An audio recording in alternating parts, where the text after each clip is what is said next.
The Chicago O'Hare Airport was a place where we distributed a lot of books, and we were there day in and day out.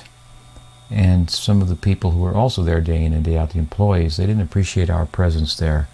And some of them were antagonistic even.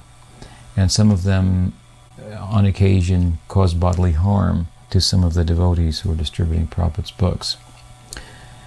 And, in retrospect, I can understand why they were agitated and why we irked them to the extent that we did, but they, of course, had no access to our motivation and what we were really about.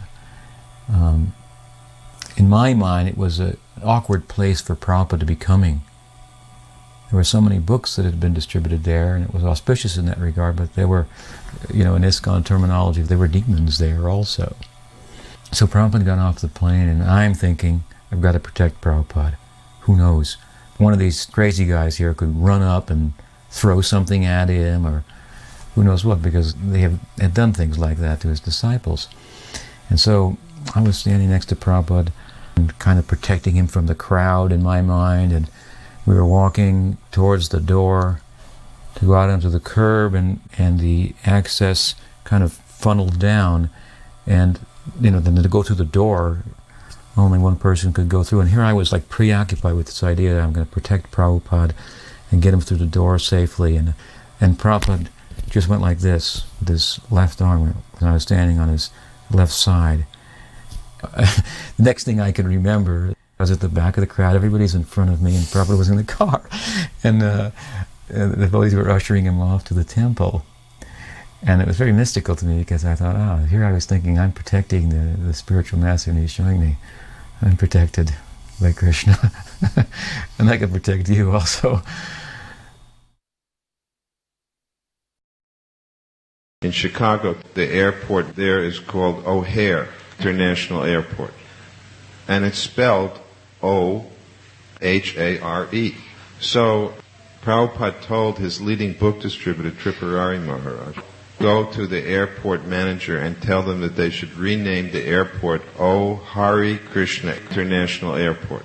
And this was an airport in which our book distributors were so aggressively distributing books that every day there was confrontation between the guards at the airport and the book distributors. So the management of that airport hated us. And still Prabhupada made his best book distributor go to the manager, and Tripurari Maharaj went there and said to him very seriously, you should rename your airport O Hari Krishna International Airport. Why did Prabhupada do this? Was he trying to have fun with his disciple? Prabhupada, he took every possible opportunity to somehow push forward the idea of Krishna consciousness. His idea was that everything belonged to Krishna. Everything. He saw everything as really meant to be glorifying Krishna. In order to help prepare for Prabhupada's arrival, Govardhan, president of Detroit, and the brahmacharis went ahead to Chicago to help fix the temple up a little bit. We had a real crack cleaning crew for Detroit. Govardhan hated dirt. The Detroit temple was always spotless. It had white floors, white staircases. So we came there, and I remember the doors flying open to the vans, floor machines coming out, and everybody got to work and scrubbed the place down, made it really clean. We built a little desk and a seat for Prabhupada. This desk was a sheet of plywood and some 4x4s. I built it. They had a room for Prabhupada, very simple room, just a bed, chair, desk.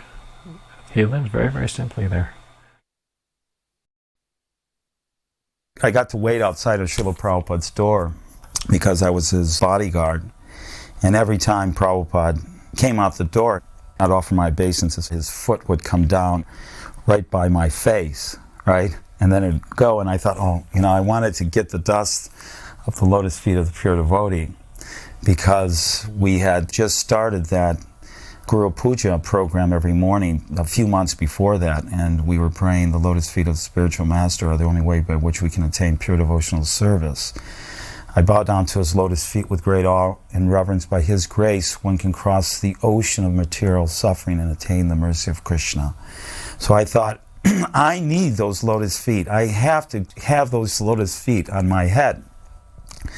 But being near Prabhupada was quite an intimidating experience. So they asked to have initiations. They brought us into the room.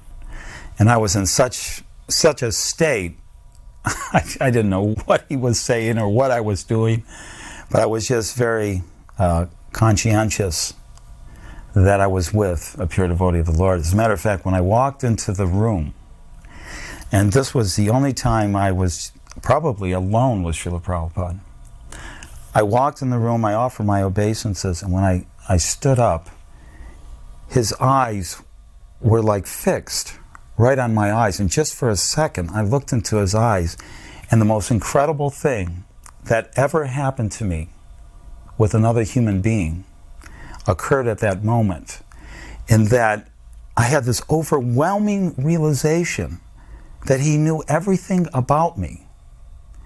And I felt so shameful. I felt like I do not deserve to be in the room with this personality.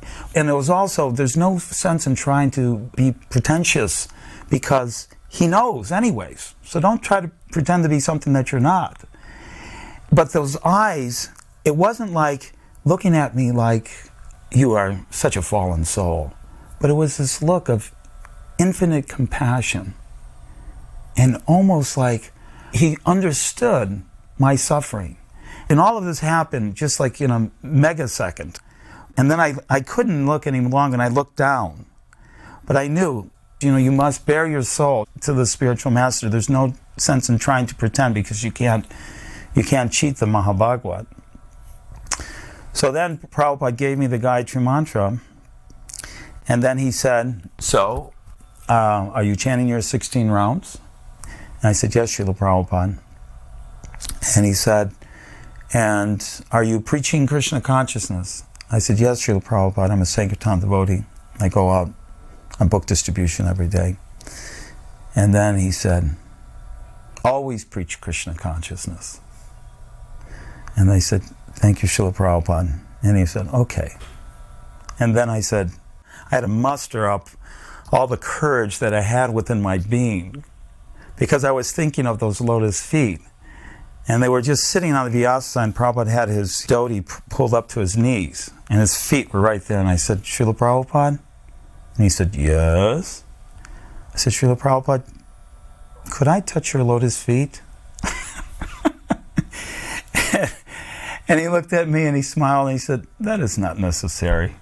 And I went, Jai Srila Prabhupada. I offered my obeisance. I went out. I felt so stupid. I couldn't believe I asked that question. It was so trite, So I went out and I told Sir and Vaish was there and Pragosh, and they all cracked up and they said, Uday, you are such a nerd. Can't believe you did that. The first temple in Chicago was on Halsted Street. It was a storefront, and that was run by first Rudra Das and his wife, and then later Bahulasva.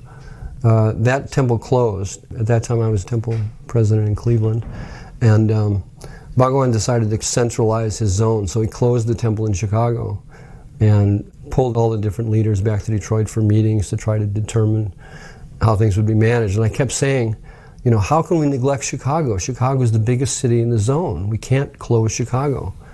And then one day Bhagavan just slammed his fist down and said, damn it, Govinda, just go to Chicago. So we went with a couple of brahmacharis, and then we were collecting and doing some preaching, and then the traveling rock group was kind of disbanded by Prabhupada, and they came to Chicago. So we had a lot more people there, and searching around we came upon this former YMCA building. We were in the old YMCA. Actually, it was the old black YMCA from segregated times. And it was a rather rundown building when we got it. We had done a lot of renovations. So one of the main things we did that year was totally redo the gymnasium into a beautiful big temple room with side balconies and a huge altar and everything. And actually, Sri Govinda was the inspiration behind the aesthetics of it, and I had organized the work. And when Prabhupada arrived and first sat on the Vyasasan there and looked at it all, which for the time I think devotees will remember was quite gorgeous, Srila Prabhupada said, only devotees could do this. There's a special darshan Prabhupada gave us, just the library party in Chicago with Satsu Maharaj. It's when we had first started the work in America, and we were eager to tell Prabhupada about the success, but we were mostly wanting to hear from Prabhupada how he wanted us to proceed. It was a whole new experience, getting these academics to take the books. So we came in with pens and paper and all ready to take lots of instructions from Prabhupada. And we shared with what we had done so far, asked for guidance, and Srila Prabhupada just simply said, you do your best and Krishna will help you. And that was it.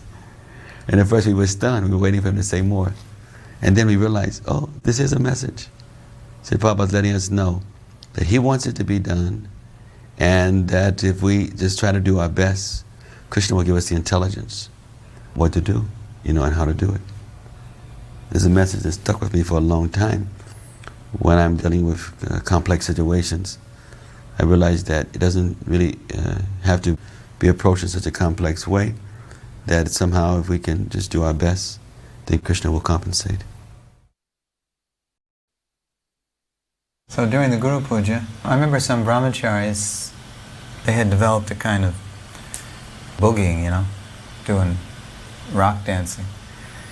This was going on during Guru Puja. It's all of a sudden, Prabhupada, like a conductor, like a maestro, he just stopped the Guru Puja cold, in an instant. And we're all kind of frozen in place. And then Prabhupada gestures to the picture of the Panchatattva in the distance, how their arms are upraised. And he says, dance, dance like Sri Chaitanya Mahaprabhu. So we're all corrected, because we're all getting into disco dancing, twisting and boogaloo and shingling and, whatever. The first time that I ever saw Prabhupada was in the morning. He was sitting on the Vyasasan at the Chicago temple. He was giving a lecture about how we all want to see God, but we can't even see the little piece of God, the soul. Otherwise, why would we be crying when some relative has died? And if we haven't seen a piece of God, how can we think that we can see God? I was standing right near the Vyasasan, maybe 2 feet away, and fanning Prabhupada with a peacock feather fan all during the lecture. And I was simultaneously very happy and very disappointed. I was very happy because I realized that hearing Prabhupada there on the Vyasasan was no different than hearing a tape recording of him. All that time I'd been listening to Prabhupada lectures on tapes, I'd been with him, hearing him, and I felt so happy and so satisfied. But I had wanted something different. I hadn't wanted it to be just the same as a tape recording. I had wanted to get to know Prabhupada the person. A few hours later, my father, my husband, and I went into Prabhupada's room. And right before Srila Prabhupada was speaking to a reporter, which is what you're seeing here, he was very much joking, very congenial, very relaxed. Right after the reporters left, then my father, my husband, and I were introduced. At that point, Prabhupada leaned back on the cushion, and he had one of his legs up, and his dhoti was such that you could see his calves and his lotus feet. And I remember thinking how soft his skin was. It looked like a skin of a baby.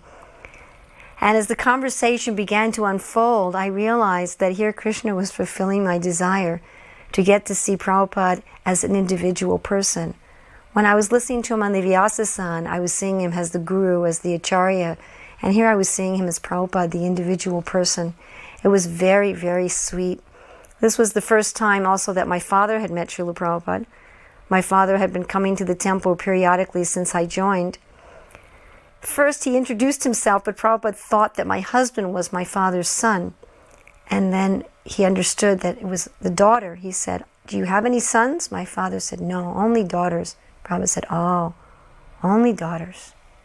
And then my father said, I'm coming to this temple not because I want to see Krishna, but because I want to see my daughter and my son-in-law. Is that all right? And Prabhupada said, yes, they are loving Krishna.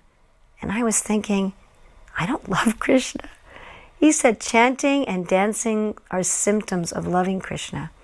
And they are loving Krishna, and you are loving them. So two things that are equal to the same thing are equal to each other. Then my father said, but I'm a Jew, and is it really all right that I come to the temple even though I'm Jewish? Prabhupada said, yes, there can be many planes going to Chicago, but they have to know they are going to Chicago. Otherwise, what is the meaning of many planes? So there can be many religions, but they have to know what is the goal. The goal is to know God and to love Him. If you know that the goal is to know God and to love Him, then there can be many religions. After we walked out, my father turned to me and said, now I know why you've come to this Hare Krishna movement. That is a genuine holy man. After the Radha Damodar party, I went to the BBT library party, and we had the good fortune to have a darshan with Srila Prabhupada in Chicago. Mostly, of course, Satsrupa Maharaj, Mahabodhi, Ganesham. They had many points that they were taking up with Srila Prabhupada, and I was kind of sitting on the edge of things. But I had one question in my mind, and I waited for my chance. And then when there was a little lull, I raised my hand and Prabhupada called on me. My concern was often the professors wanted to know if these books will tell us about the ancient technology of Vedic India. Because at that time, a book had come out by Erich von Däniken called Chariot of the Gods. And there was reference in there to the Mahabharata and Puranas, that they were Bimanas or airplanes or flying saucers, whatever they were, described in these ancient Sanskrit texts. So I wanted to hear Prabhupada, what he would say about this. And I said, Srila Prabhupada, many times the professors I meet, they ask me about Vedic technology. And Prabhupada hardly let those words get out of my mouth before he rapped the table with his knuckles. And he just said very shortly, Vedic technology means Sri Guru Parampara. And that's all he said. But it was such a profound statement for me. It was an immediate instruction because, of course, I was asking the question impelled by all kinds of speculations going on in my mind. I had actually read that book, Chariot of the Gods, just to find out more what these professors were talking about. So my mind had been drifting in orbit, and Prabhupada just brought me right down to earth. Vedic technology means Sri Guru Parampara, and I've meditated on that. That's been a very important sutra in my life since that time. One thing is that you think about technology in the modern sense, and it's the motive force behind this Western civilization and the culture that is associated with that, which has really covered the earth. So technology is the dynamic force of civilization. We know that the Vedic civilization once covered the earth. India was once in the position that America is in now, as being the leading country that all other countries emulated. And how it got to that position was because of following Sri Guru Parampara. And that is the key to how, again, Vedic culture can spread all over the world and become synonymous with civilization. See, now when people think of civilization, they look to America or they look to Western Europe. They think that's where civilization is. But actually, real civilization is Vedic civilization. And the key to that is Sri Guru Parampara, as Prabhupada said. We went to Chicago to take Prabhupada darshan and have his association again. He immediately recognized us. He says, "Oh, I see you before in Detroit." And we told Prabhupada, "We are very thankful. You have remembered us. We are fallen souls. We have no qualifications." And then again there was a gathering with the devotees. There was one question that we said, "Prabhupada, where do we serve you best?" So Prabhupada says, "You can become Krishna conscious anywhere." But then immediately he said, "Sun is the most brightest in India." What that means to me is that I can be more Krishna conscious and better way in India comparison to any other place. And then Prabhupada also said at that time that you have a good Krishna conscious background and also good material education, so you should give this Krishna conscious knowledge in an educational, institutional manner. So we were meditating how to do it.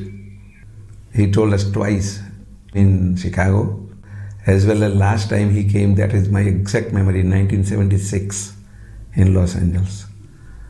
Said, "I told you in Chicago to start educational institution." But we were not in a position immediately at that time to come to India. So we started little educational place, Sunday school, for the children of Indian origin. And we had 60 children coming to our place. And we were educating them in Krishna consciousness. Today we are running Bhaktivedanta Raj Vidyalaya. So it's an educational institution, as Prabhupada said. And we have 300 children studying, boys and girls. And it's a residential school. Krishna consciousness is taught from Mangalarti till Bhagavatam class, like any other our temple program. And these are all karmi parents' children. These are not devotee children. As it is said in Isha Upanishad, Slok 11, that you can learn this Krishna consciousness and material education side by side.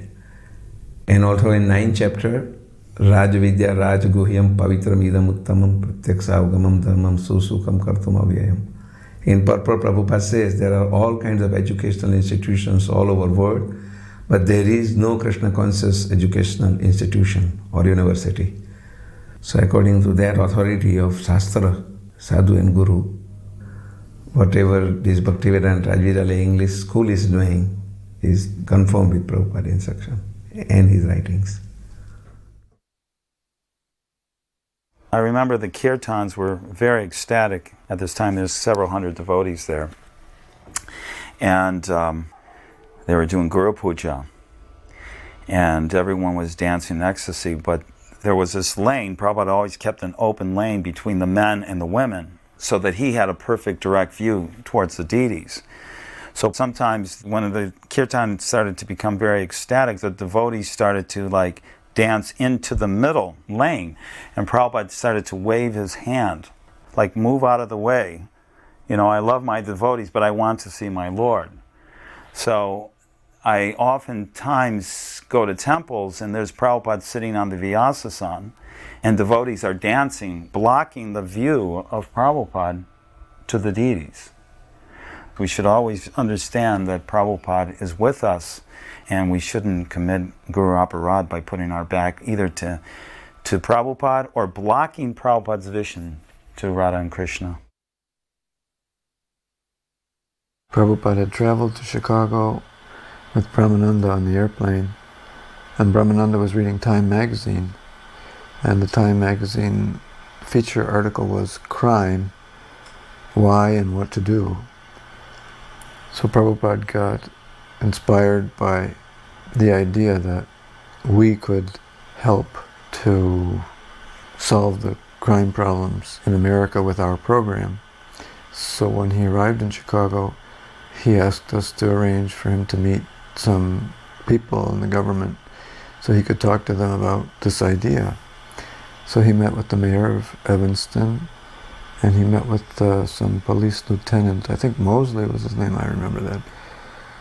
Then there was this old abandoned school in Chicago, in Evanston actually, north of Chicago, and Prabhupada asked us to proposed to the government that they give us that school and help us fix it up, to take in prisoners from the penal system and give them a program where we would feed them prasadam and engage them in kirtan and, some other things during the day, but a kind of rehabilitation program based on Krishna consciousness. And Prabhupada was serious about it. He wanted me to go to the mayor of Evanston and propose this, and I did. And the mayor was friendly, but he said that that was the building that they had in mind for their new city hall. So he didn't think it was likely that he could get the council to approve it for our proposed purpose. I pursued it a little bit. We found some other properties that we looked at, but we couldn't get anyone to donate any facility, and we didn't have the money to buy any place, so we kind of had to drop the idea. Hare Krishna, Krishna Krishna, Hare Hare, Hare Krishna, Krishna Krishna. We're all waiting for Prabhupada to come to the carts on State Street. Finally, Srila Prabhupada rides up in a Volkswagen, gets out, and without any hesitation just bows down on the filthy street in front of Lord Jagannath.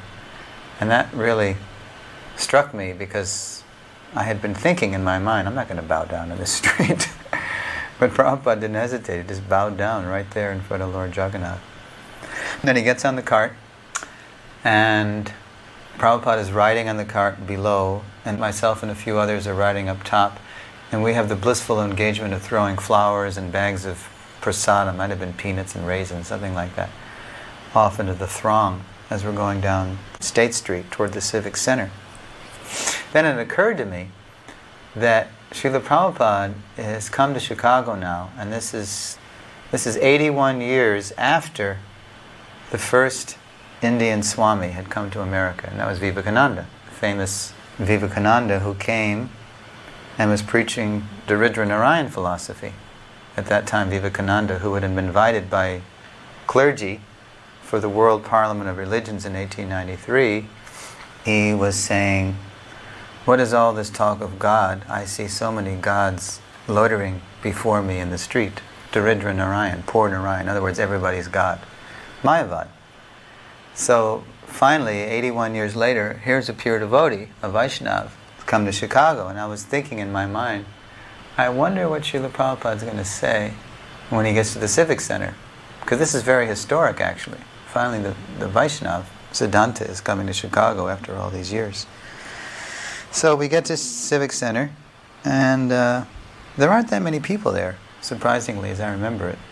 But without hesitation, as soon as Srila Prabhupada took the microphone, he said, in the Vedanta Sutra, it is said, Janma Yasya Yataha. The absolute truth is that from whom everything emanates. So he was establishing that everything comes from a person. So I was really smiling. I bet Srila Prabhupada was thinking of this. So that was wonderful. When Prabhupada arrived, there was actually 2 newspaper articles that came out about the devotees. One of them was very favorable, but it didn't mention Hare Krishna too often. And the other article was highly unfavorable. It was very critical and sarcastic of the devotees. It was written actually by a Chicago columnist who won a Pulitzer Prize. His name was Mike Royko. Royko was known for his biting cynicism. He wrote this article, but practically every other sentence he was mentioning Hare Krishna. He had even parts of the Hare Krishna mantra within the article.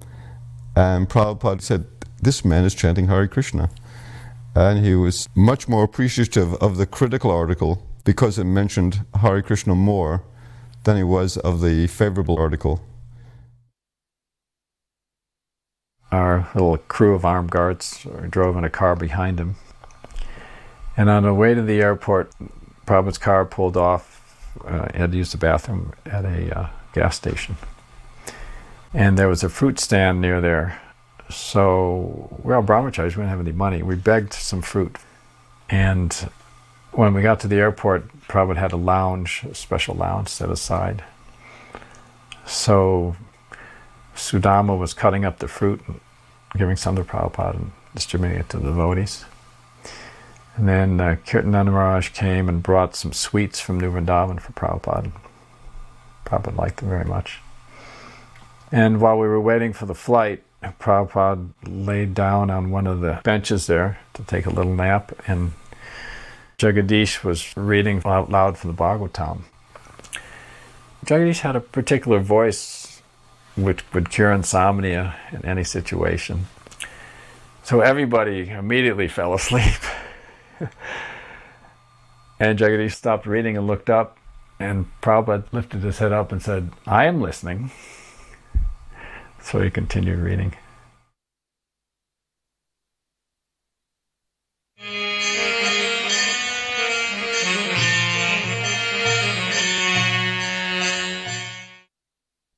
I was accompanying Prabhupada as his typist, and we'd flown in from Hawaii, and we stopped in Chicago and San Francisco. On one of the flights, I was sitting next to Prabhupada, and he said, "Vaikuntanath, may I borrow your Bhagavad Gita?" And I gave him my Bhagavad Gita, which of course was his Bhagavad Gita. And he opened it up and began to read it. But he took note of the fact that I had had it hard bound in India, and at that time there was a gold embosser who would print the devotee's name on the cover. So it had a big Vaikuntanath and Saradia, which came out much larger than I had expected. And I remember Prabhupada sort of took note of my name and Saradia's name on the cover, but didn't say anything, and began to read. And I remember I was a little embarrassed. I said, "What is my name doing on there? That's Prabhupada's book." And Prabhupada sat there and read his Bhagavad Gita for some time, and then went back to chanting japa. Prabhupada would either read or chant, or maybe talk a little on the airplane. But mostly he was just absorbed in chanting. We were traveling with Srila Prabhupada, and of course on the flight we were trying to get some shots, as you see here. The most memorable part of that trip was getting off the plane. I was walking behind Srila Prabhupada, going from the plane to the terminal. You could hear the kirtan, but you couldn't see the devotees till we came around the bend and then saw literally devotee upon devotees stacked on top of each other. Big beaming smiles on devotees' faces, but that's all you could see. Is you couldn't see beyond that. It was a solid wall of devotees.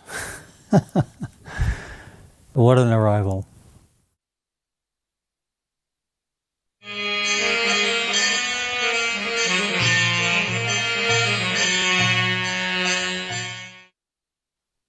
When Prabhupada arrived in San Francisco for the Rathayatra festival, I remember that all the devotees were extremely excited. So they were running and dashing down the concourses, and there was a huge crowd of devotees. And I remember Tulsidas turned around and yelled at us all that, "Why don't you act dignified, we're in an airport, behave yourselves." Then when Prabhupada came, I remember there was a big array of sannyasis that were surrounding Srila Prabhupada, and all the devotees were chanting and kirtan. And me and a godbrother named Sridhar Prabhu, he was one of the original Vijay raiders on Radha Damodar party, very Brahmanically minded. And so he was standing with me, and he was thinking, is there any hope that we will be able to get close to Srila Prabhupada at all? Look at the hundreds of devotees, what is our chance? And all of a sudden, we got out of the terminal building, and Srila Prabhupada was standing on the walk of the sidewalk waiting for the car to come by to pick him up. And somehow or another, we were jostled and shoved by the crowd, and all of a sudden we were right there, me and Sridhar, practically behind Srila Prabhupada's shoes. So I was like gasping for breath. And we offered obeisances at his feet, and I asked Sridhar, I said, "Should I touch them?" What would happen if I touched Srila Prabhupada's foot? I thought. And I reached my index finger forward very gingerly and I touched the back of his shoe. And I pulled it away like it was going to be electric shock or something like that. Such a shy boy. Wasn't even 18 at the time. I didn't even disturb him. He didn't even look at me or didn't even notice it. We were just so scared. It was the first time I saw Srila Prabhupada. The Rathayatra seemed like it had gone downhill because my first Rathayatra was 1970, which was the first one with 3 huge chariots. And that was a huge festival. And then 71 became smaller. And 72 it was smaller. And 73 it was still smaller. And Srila Prabhupada hadn't come. And then in April of 1974, I was sent to San Francisco to serve as the temple president. And at that time, Madhu Visa had come to get a new visa for Australia. And of course, Jayananda was in San Francisco. And Madhu Visa was very encouraging to expand the Rathayatra, turn it into a wonderful festival with a fair-like atmosphere and a real chance to broaden the preaching of Krishna consciousness. So he was a big inspiration. And of course, Jayananda was there and was very eager to do the practical work. Due to those two people's inspiration, we started trying to visualize how Rathayatra could be expanded and improved, and how we could get Srila Prabhupada to come back again. So we got the idea to make not just the parade, but to have a fair at the end of the parade where we'd exhibit all aspects of Krishna consciousness, from deity worship and prasadam and books, and also try to turn the festival into something that was economically viable, not just a huge expenditure, and try to find ways to promote the Rathayatra to the public in new ways. I hired a professional public relations firm, a man named Reed Turner, and I think we paid $2,000 to him to help promote and publicize the Rathayatra. Maybe that was the best thing I ever did, because the amount of publicity this man got for free through public service radio and donations of billboards and donations of space on all the trains and buses, it was just phenomenal. But as a result that year, a huge amount of people came to the festival. Of course, Srila Prabhupada came. He wasn't in the United States hardly at all in those years. He's coming once a year for a few weeks, touring. So most of the disciples hardly got to see him. So I'll never forget, in 74, roughly 1,000 disciples came from all over the United States to greet Srila Prabhupada.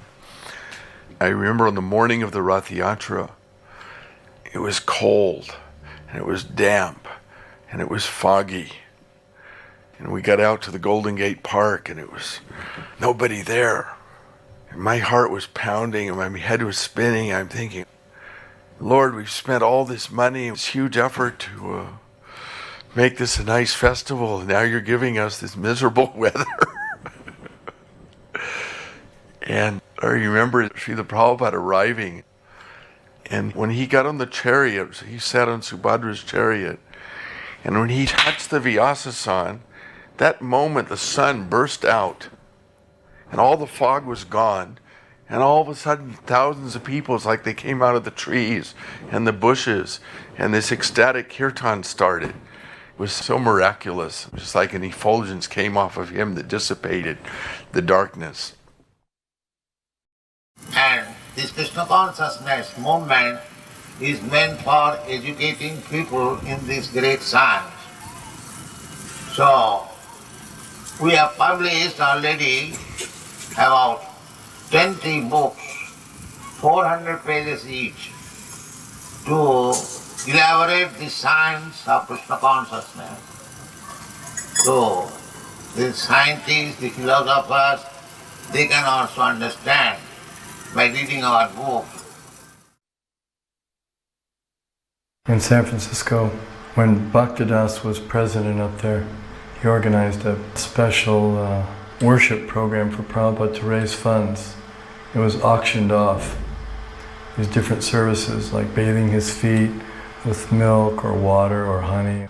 Temple presidents could bid, and whoever bid the most got to do that service for Prabhupada, and at the end all the money would be given to Prabhupada as a donation.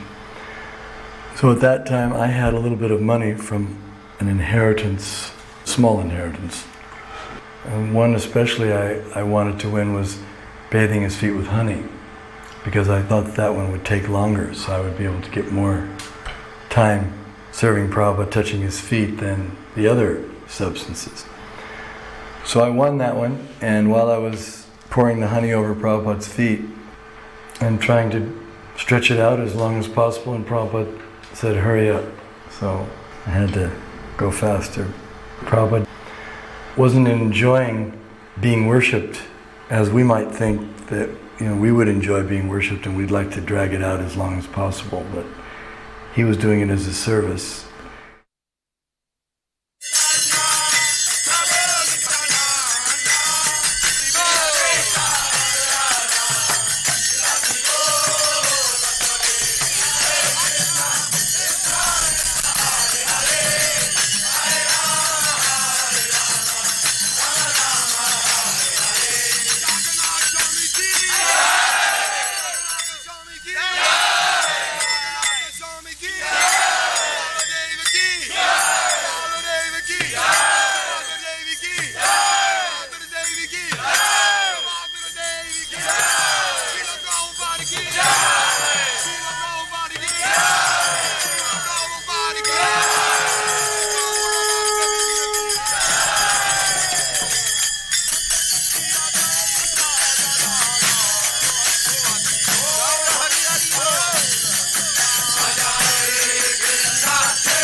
Prabhupada was riding on Subhadra's cart, and I was riding on the cart behind him, Balaram's cart, and my duty was to lower the canopy when we came under low bridges. It was all designed by Jayananda, and then raise it back up again. And it took like 3 or 4 guys to do it. So at one point we were riding along in the parade. There was no bridges coming or anything. And Prabhupada was on the cart in front of me, and he was looking out over the thousands of people that had come for the parade. And it was all quite a scene. And at one point I felt that Prabhupada was looking at me. Even though he was so far away, I somehow there felt that he was looking directly at me. And when that happened, I felt that he could see not only my person, but he could see directly into my soul. And he could see everything about me, my desires, whatever there was to see in my soul. And I could even feel that he could see that I had stashed some ladus in my coat pocket that I was wearing, that I had stolen from the prasadam bin that they had for the festival. And at that moment, I actually waved to him with my right hand, and Prabhupada immediately waved back as if to confirm that yes, I'm seeing you, I'm looking. Prabhupada had that way of communicating. Even though we were so far away, he could reciprocate in such a positive way. This was in Berkeley. It was right around the time of the Rathayatra. And we were all sitting in Prabhupada's room, and Bhardraj pulled a copy of Teachings of Lord Chaitanya off of the shelf. And he said, Prabhupada, usually we see Lord Chaitanya depicted as having very long hair. And Prabhupada said, yes, Chaitanya Mahaprabhu, he was hippie. And so he said, yes, Chaitanya Mahaprabhu, he was hippie. And everyone just really started to laugh because he was just detecting the mentality of the question. And he said, therefore he has come to save you. He was hippie, so he has come to save you. But because of his Bengali accent, it was difficult to understand whether he was saying save you. The S is slightly SH in Bengali pronunciation, so people were thinking, well, is he saying save you or is he saying shave you? And so Prabhupada immediately picked up on that, and he said, yes, he has come to save you and shave you. Chaitanya Mahaprabhu has come to save you and shave you.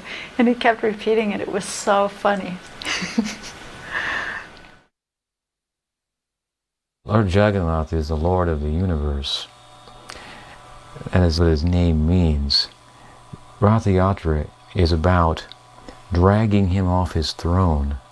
Sometimes the ropes that pull the chariot are compared to the hearts of the gopis, because he's being pulled by their affection and the affection of the inhabitants of Vrindavan from his lordly status in Dwarka, where he appears four-handed and so forth, down to become accessible to the common people. And it can't get any more common than cowherds, villagers, unsophisticated, uneducated people.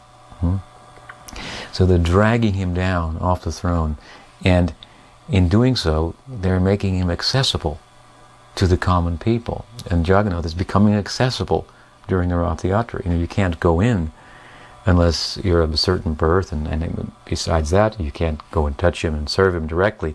But during the Rathayatra, anyone can serve him. Even ordinary people will sometimes be brought up onto the cart and allowed to embrace Balaram or Jagannath. So it's very much the case that Prabhupada, as an inhabitant of Vrindavan, was bringing the Lord of the universe out beyond the wildest expectations. I mean, even the people of Jagannath Puri, who acknowledge, just as his day to come out and give association of the people, couldn't imagine that he would appear on the other side of the ocean, giving darshan to people who didn't even know what it was about. And as you could see in the film, you know, so many people came, so many common people from all over San Francisco used to gather in those days. And just wondering, probably just wondering, how this is all happening to me. Why this is happening. So unassuming. Why me? I don't know, but I have to honor it. It's happening. That was his mood. His whole mood of the Western success was celebrating the mission of Bhaktisiddhanta Saraswati Thakur taking hold unexpectedly in this foreign land. Sridhar Maharaj once told us that Bhaktisiddhanta Saraswati Thakur on more than one occasion expressed a desire to spend a decade in America preaching. This was before America became the prominent country in the world, before World War II, when England was still the prominent country, and therefore he sent emissary to England. But he had apparently a vision that America would become the most dominant country in the world, and he had a desire for going and spending 10 years to preach in America. After telling us that, Sridhar Maharaj said, and through Swami Maharaj, your Prabhupada, he got 10 years plus 2. 12 years I consider Bhaktisiddhanta Saraswati Thakur lived in him. What could be a greater tribute to how well one has served their guru than that? Srila Prabhupada sat on Subhadra's cart, and so I walked beside that cart because I wanted to have Srila Prabhupada's darshan as much as possible. And he was so happy and radiant. And partway along the route, he raised up his hand and stopped the procession for a short time. And thousands of people stopped just because Srila Prabhupada raised his right hand. Prabhupada at a certain point indicated that he had to go relieve himself. And so they simply stopped the cart and he got down and began to walk into the forest. Of course, in India, that's what anyone would do. And so the devotees thought it was some kind of ceremony, so they all started following him. Like dozens of devotees started marching. The Prabhupada just laughed, turned around, laughed, and held his hand and said, no, you all stay here. And then when he was ready to go again, he made a gesture with his right hand, like onward, forward, and all of a sudden all the carts started moving again. Thousands of people just started moving. It was so wonderful. It was the most wonderful feeling to be just anywhere near Srila Prabhupada. My friend Vatsara, he came to visit me in San Francisco, and we started going to different spiritual communities. By this time, I had kind of accepted this spiritual master, Swami Satchidananda. I didn't really know that much about him, but I read Prabhupada's Bhagavad Gita, and I said, geez, I need a spiritual master. But I didn't really think of the author of that Bhagavad Gita, Prabhupada, the old one, the blue Vishnu on the cover. So anyway, we went to this group and that group, and he said, well, let's go to Hare Krishnas. And I said, oh, I've been there, because I had been there for a Sunday feast, and the guy was kind of a yogi and this and that, and the devotees are running around here and there. I said, it's a little bit, it's running around too much for me.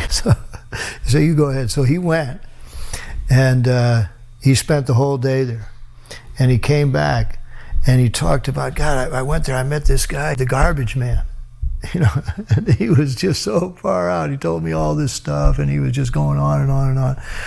And it turns out that was Jayananda. He spent the whole day with Jayananda, emptying the garbage and going here and going there. So he said they're having, another program in the evening, and so I said, okay, I'll go with you. And so we went, and that was it. The next day, we went out and bought cloth for dhotis and cloth for saris and beads, and by the time we got back home, we had decided we're going to shave up, and so we shaved up, and we shaved up the kids, and we showed up at the temple the next day. The boy said, what are you doing? You can't do that. Anyway, we said, here we are, we're doing it, and like that. So from this association with Jayananda, we became devotees. So me being a practical, mechanically minded person naturally fell in with Jayananda, because he was always doing something, fixing a car. We'd go out and work, and I just was kind of like Jayananda's right-hand man at that time, and we'd be out working on the carts or, stuff like that, or going to pick stuff up to bring back for the carts, or at the temple preparing something for Rathayatra. And Prabhupada came, and like I said, Jayananda's mood was that, what are we going to gain really by going to just see Prabhupada? He wanted this service done. So that was better than being in Prabhupada's presence. That was, more satisfying to Prabhupada, and therefore it would be more satisfying to us. And so, we just did that. And Jayananda, of course, didn't say that and then run off and go be with Prabhupada. Actually, after Rathayatra, later that day, Jayananda finally went over to go see Prabhupada, and he wasn't there 2 minutes, and he fell asleep. Prabhupada made some comment, I think, about Jayananda sleeping. Some nice comment, oh, he's worked so hard, and now he's sleeping. People follow, imitate Americans. I am traveling all over the world. Everywhere I see they're trying to manufacture the skyscraper building, imitating your country. So, if you kindly become Krishna conscious and chant and dance in ecstasy, emotional love of God, the whole world will follow you, and it will be Vaikuntha. There will be no more trouble. Thank you very much. Hare Krishna, Hare Krishna, Krishna Krishna, Hare Hare, Hare Rama. Prabhupada went on stage. Vishnu John was on the corner of the stage. Baudak was in front of Prabhupada. Behind Baudak from the crowd, there's a hand sticking up. That's my hand. I was standing there with Vishnu John's mother and Vishnu John's sister. And I had been explaining to his mother like what the harmonium is, and the madanga, and that how popular and how well loved Vishnu John was in the movement, and how much we appreciated his singing, that he actually was the best. She was very proud of her son. Prabhupada, after he finished his short lecture, he started to throw the roses from the stage. I was hoping that Vishnu John's mother would catch something, and Prabhupada threw the whole bunch of roses, and she caught it.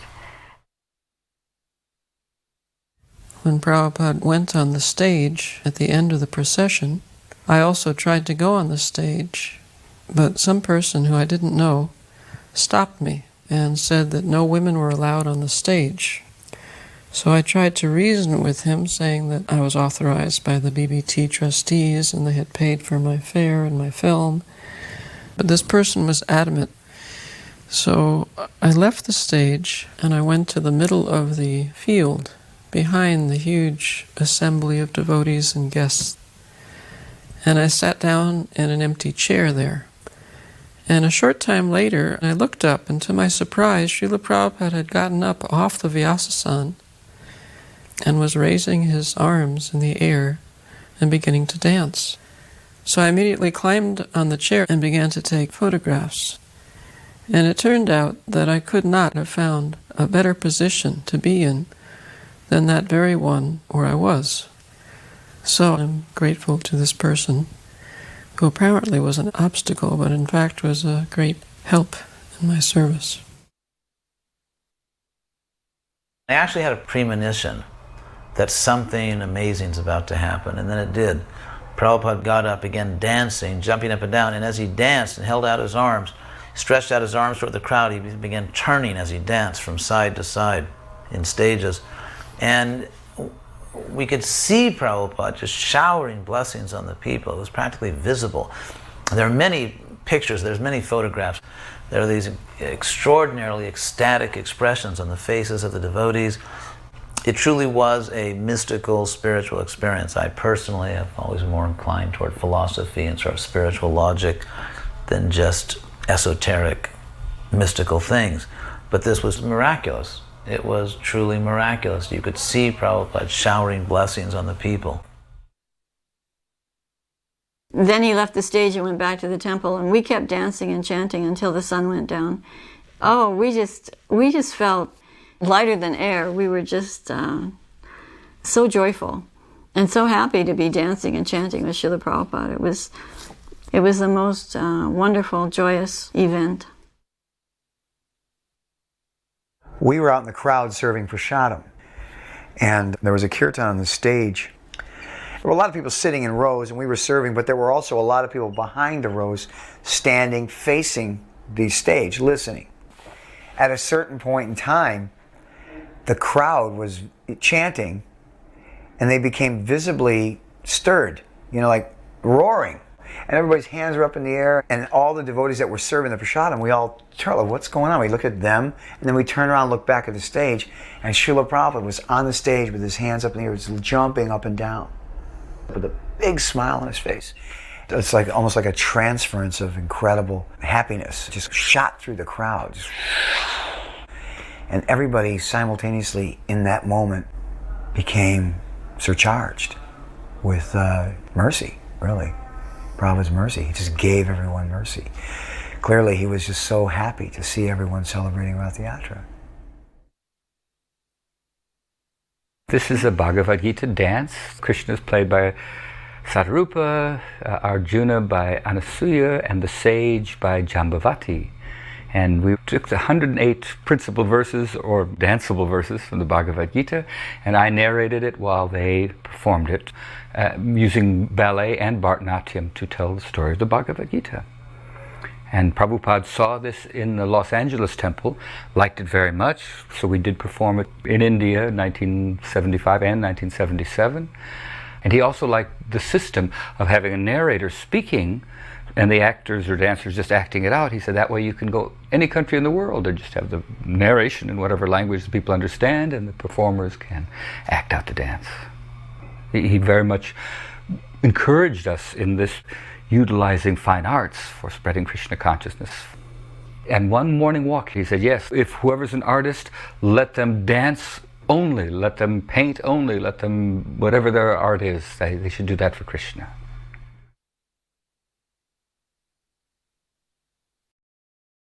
When we heard Srila Prabhupada was to be interviewed at a TV station in San Francisco, we tagged along hoping to be able to film him. So we showed up at the TV station and asked the producer if it was all right to set up our 16mm camera and shoot, and he said, why not? He was very obliging. I was surprised, actually.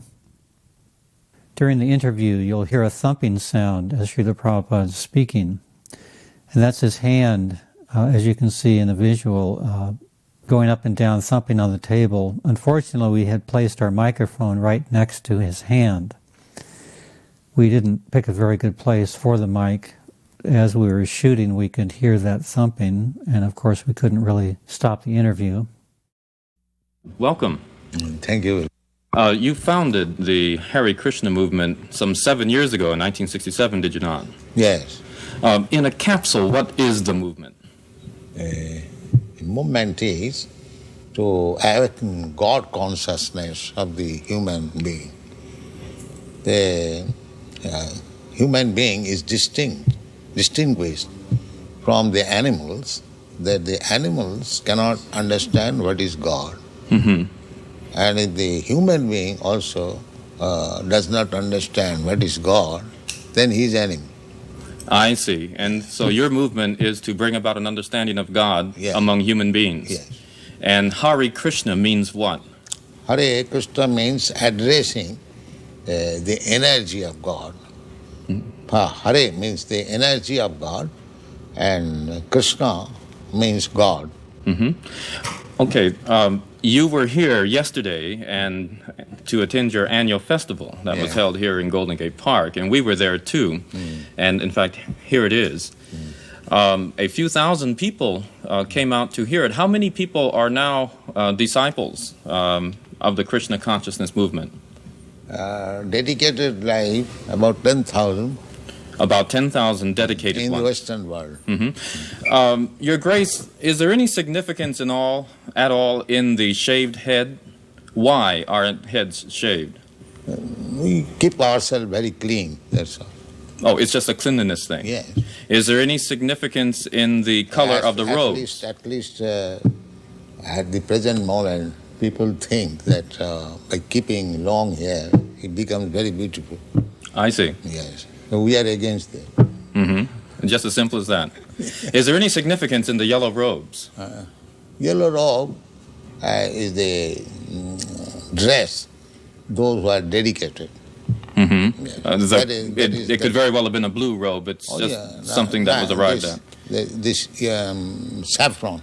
Mm-hmm. Mm-hmm. Your Grace, why do you feel that so many people are pulling away from the traditional religions in this country, such as Christianity and so forth, and going for the trying to understand the Eastern religions? We hear a lot of swamis and gurus and other type of yogi and so forth. Why do you feel that people are pulling away from the traditional Christian standards here? But we see that the Christian churches, especially I have seen in London, mostly closed. People are not interested, or the Christian leaders, they cannot make them interested. Why? Did Christianity fail the people, which is why they're turning to other things? Or? I think so. Mm-hmm. Mm-hmm. You say that Hare Krishna consciousness pretty much takes the absolute truths from the Bible, the Quran, the Torah, and the Vedic. Yeah, everywhere. Everywhere. Religion means to understand God. I understand, but do you feel that in getting truths from various places like the Bible and the Quran and so forth, don't you run into conflicts at all or contradictions in those particular philosophies? No, I don't find any conflict because the ultimate goal is God. So you have to understand God and try to love Him. So you can go through any religious process. If the goal is attained, that you understand what is God, and you try to love Him, then your life is perfect. Why do we see so many of your followers chanting almost all the time? Chanting means to keep association with God always. So you have to audibly chant Hare Krishna? Yes. This is transcendental vibration. Just like a radio message. If you keep contact with the radio message, then you know everything what is going on outside. Similarly, this transcendental sound, Hare Krishna, if you chant, then you keep connection with God directly. Thank you very much, Your Divine Grace. It's been our privilege to talk with you and to meet you. Thank you. And hope that we can see you again when you return. Hare Krishna. Yeah. We'll be back with more news in just a moment. Bye.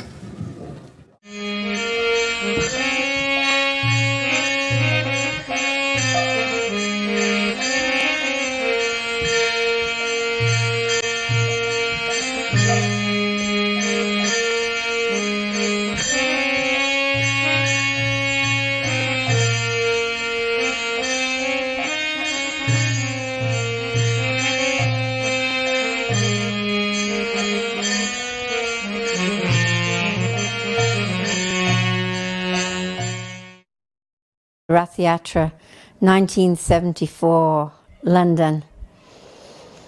In one way it was very different to most Rathayatras because there were 3 palanquins instead of what we'd previously had, one large chariot. There was some problem in the 1973 Rathayatra with health and safety. So we had these 3 palanquins, which in one sense it was a little disappointing because 1973 Rathayatra was such an exceptional occurrence because Srila Prabhupada had come to that Rathayatra and he danced all the way from Marble Arch, down Park Avenue, right down to Trafalgar Square.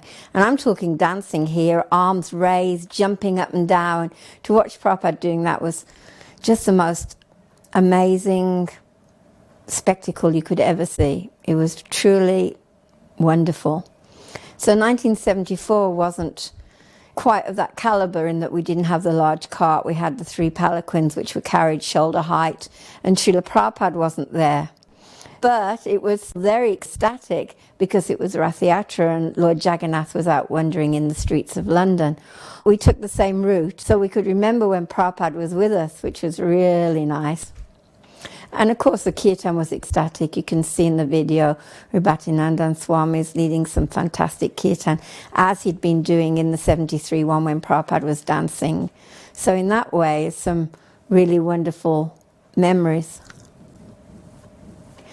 That's me in the blue sari with the yellow cardigan just to prove I was there. And look, hair beautifully tied back. I've had the same hairstyle for almost 40 years now. Because that's what Prabhupada wanted and that's what we've done. We've always tried to do what Prabhupada wanted.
Right now I'm looking at this beautiful footage of Srila Prabhupada's arrival at Dallas Airport in 1974. I was 7 years old at the time. And I remember how excited we were, you know.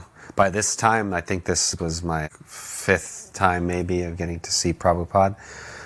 And from my experience at that time, the movement was so wonderful. It was going so well, like, especially as a child. That was the universe for us. That was it. Prabhupada's coming was the greatest event going on in the whole history of the planet. That was the vibe. And so I remember we all got ready. We go to the airport and we're waiting for Prabhupada. Then he finally shows up and this huge kirtan. And then there was just such a joyous feeling. I drove a bus to the Dallas airport with all the children. It seemed like I was the only one who had the experience of driving that big a vehicle. And we got there and we're all waiting expectantly. I'd never met my spiritual master before. The excitement was so high. Finally someone said, he's coming. The kirtan's going uproariously, I remember that. And then we all hit the deck. And Then when I got up, it was like Srila Prabhupada was parting the Red Sea. That was the feeling that I had. I was just crying in ecstasy, finally getting to see my spiritual master. And even before seeing him, you could feel the wave of his presence coming down this long corridor. It was just overwhelming. They had a room set up for Prabhupada to greet the media people.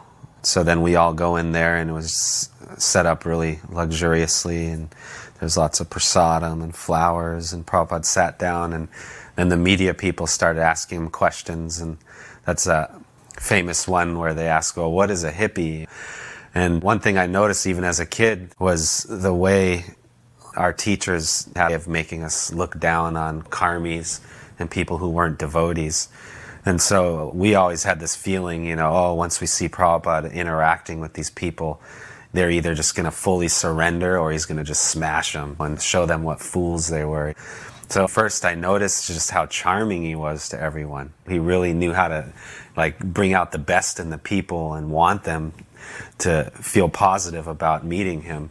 And I really noticed that he didn't like smash them and get heavy with them. He actually would win them over through charm. He would get them to laugh. He'd get them to feel good and comfortable around him. And I really, really admired that, especially because our teachers were kind of young guys and they didn't have much life experience. So they had a real heavy mentality. And so when we'd see Prabhupada, we were always waiting for him to do that to people. But I never saw him like that. It was always just wonderful, charming. And he would reinforce the sincerity and the genuineness in the people that came to see him. And I have to admit, too, I remember feeling like a little surprised, like how come these people that just got this wonderful exchange with Prabhupada didn't immediately just run to the temple and follow us and shave up or put on a sari or anything. We were in Dallas, and as a traveling Sankirtan, we'd come all the way down from Montreal. It was probably just after Mardi Gras. We went out to the airport. We missed Prabhupada when he arrived. So by the time we got to the temple, there was Guru Puja going on.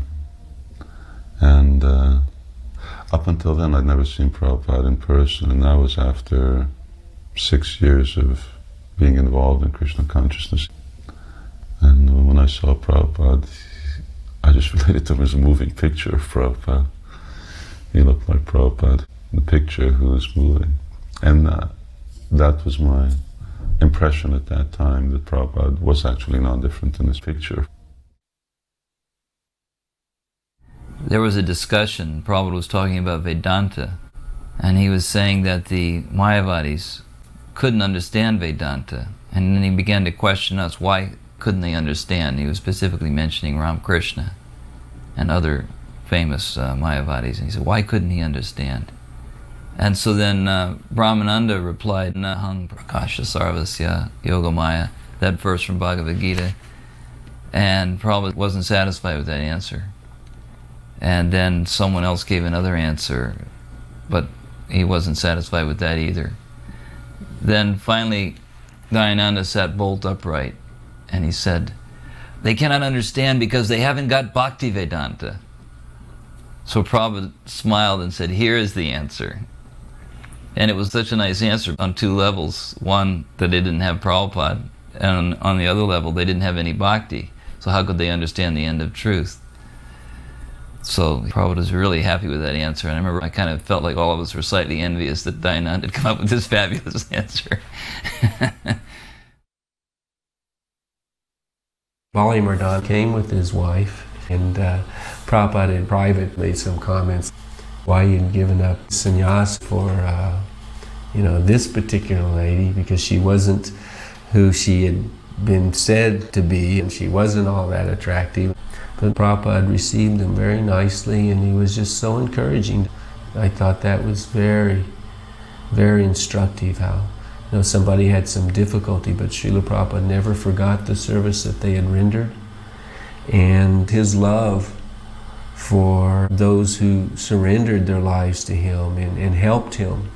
Certainly these special souls that helped him extensively in the early days. His gratitude was boundless, and As we heard later on in the 8th canto, that one may have difficulty in one ashram. The ashram wasn't the main thing. Wherever one would find strength, one should situate oneself in those circumstances so that one could continue in one's Krishna consciousness. The Dallas Temple was quite involved in studying Bhagavad Gita, and we would have a verse for the day, and that would be chanted before every part of the morning program. It would be chanted before the prasadam prayer. As a group, we would recite the verse, and the idea is that by the end of the day, pretty much you knew the verse. And in this way, we were quickly learning entire chapters of Bhagavad Gita. So we were quite proud of ourselves, and there used to be a prize. If you could chant an entire chapter of Bhagavad Gita without making so many mistakes, you would get a Maha plate. And that was a really big deal. So when Srila Prabhupada came, we were very proud of our accomplishments. So we brought the entire temple in and all the children, and we started the recitation of Bhagavad Gita from chapter 1, verse 1. And I think by that time we could get through 10, 12 chapters in unison as a temple. It was a very ecstatic feeling to be chanting like that. But at the end, Prabhupada just stopped us cold, and he pointed to one of the children and said, "So, what does this particular verse mean?" And of course, we were not so expert in being able to give the meaning for the verse. And Prabhupada stressed upon us that as nice as it was that we were chanting the Bhagavad Gita in Sanskrit, it would actually be more important to know the meaning. Because I had some educational background, I was sent to Dallas. I had the unique situation of being drop-loaded as a new devotee into a situation as a teacher. So while I was taking care of the children, they actually taught me Krishna consciousness. They were my bhakta leaders. Their Krishna consciousness was completely genuine. So those principles that I learned from them, like full dependence on Krishna and turning to Krishna at every moment, are what has kept me in service to Srila Prabhupada's movement all these years. Well, I believe this is the first school, isn't it, in the United States to be established? Why was Dallas particularly chosen for the school? It's Krishna's choice. Krishna's choice. He chose Dallas. Yes, we got a nice house and we accepted it. So it was Krishna's choice. Where does the Krishna National or the International Krishna Organization get its funds? From simply donations? They've been criticized occasionally for being very wealthy. Yeah. that is our reputation. Even in Indian Parliament, this question was raised. That these Hare Krishna people, fabulously rich, where they get money. Somebody suspected we are getting bribes from American government.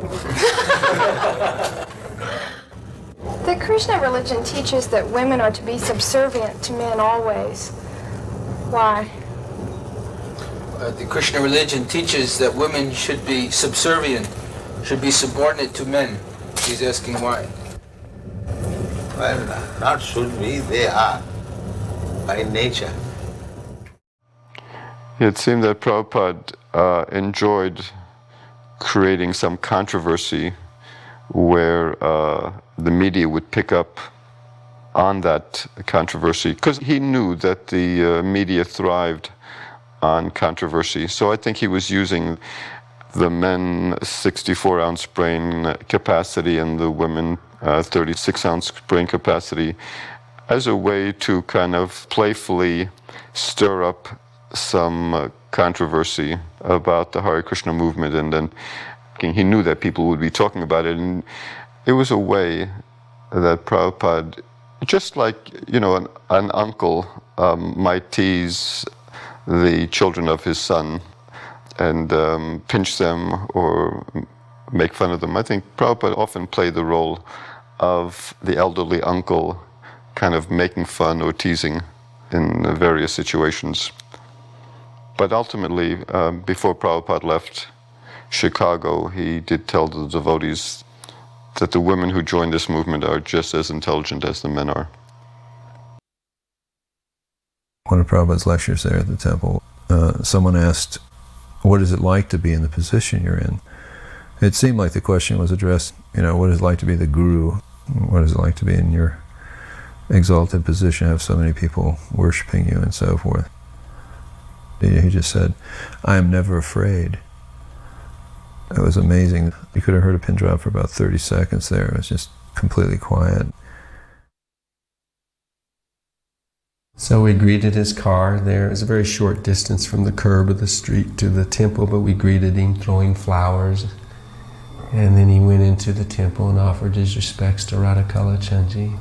If he spent any time in the temple at all, he hardly said anything, very short. Glad to be here, glad to see the children again. And he went up into his room where he's passing out rasgullas. Everyone's sort of dispersing and going back to their respective places, the classroom or I was taking my son home, and all of a sudden one of Prabhupada's servants came running through the building saying, Prabhupada wants to see all the children. It was such a terrific surprise. And, the mothers got their babies. He said, everybody, all the children. Because at first we were thinking it was just the school children. And we all came up and he said, Prabhupada has rasgullas for all the children. And so everyone started lining up, and Prabhupada gave a rasgulla to each child. The kids, all they've seen is pictures of Prabhupada. They've heard stories of Prabhupada. They learned the obeisances to Prabhupada. But here he was. And they were just awestruck. And my heart was so filled because having a child, I knew how he's reaching them on such a personal level. And he even asked for the babies. And Jagadish, he would say something about each child. Prabhupada, this is so-and-so, and he would say a thing about him. When I brought Ishwar Puri up, he said, and this is Ishwar Puri. He's Mandaleshwar's son. He's a rascal.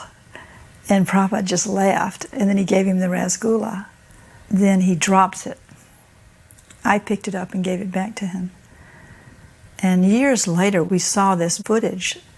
And Ish told me, he said, when I dropped that rasgulla, you picked it up for me. That's been the story of my life. I'm dropping Krishna consciousness, and you're always picking it up and giving it back to me. I specifically remember a meeting in which some of the teachers asked Prabhupada's advice about teaching.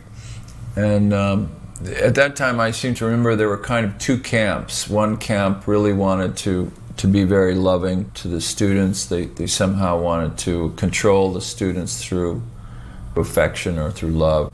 And then another camp of teachers wanted to be very strict with the students.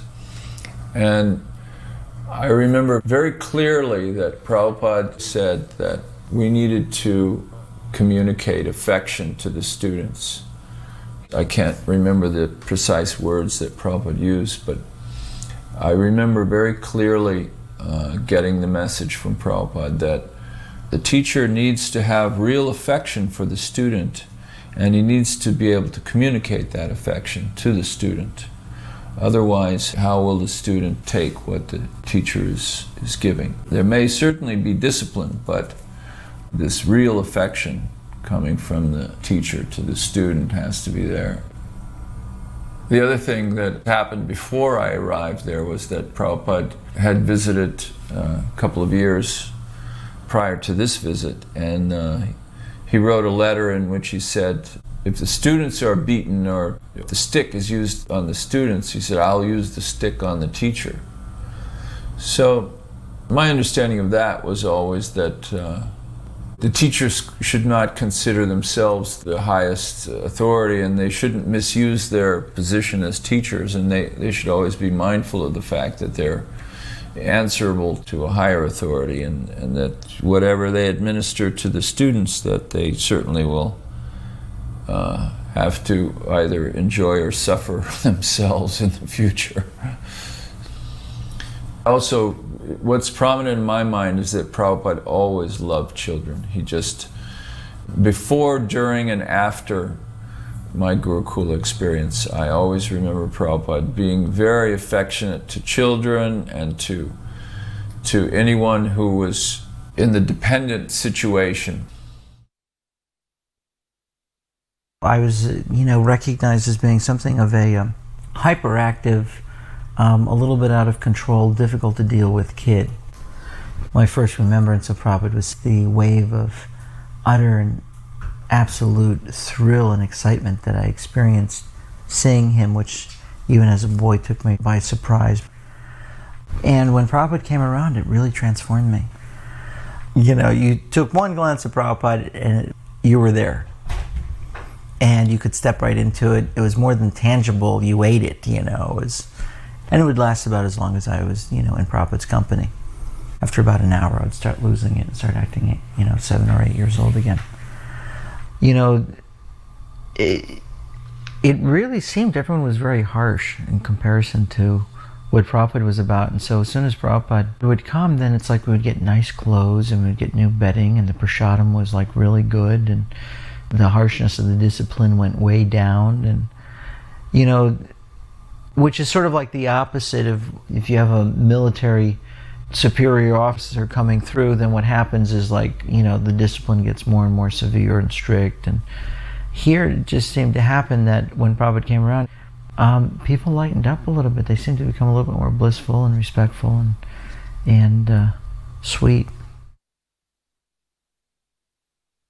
I remember being in New Vrindavan with Prabhupada the first time. I must have been 2 or 3 years old.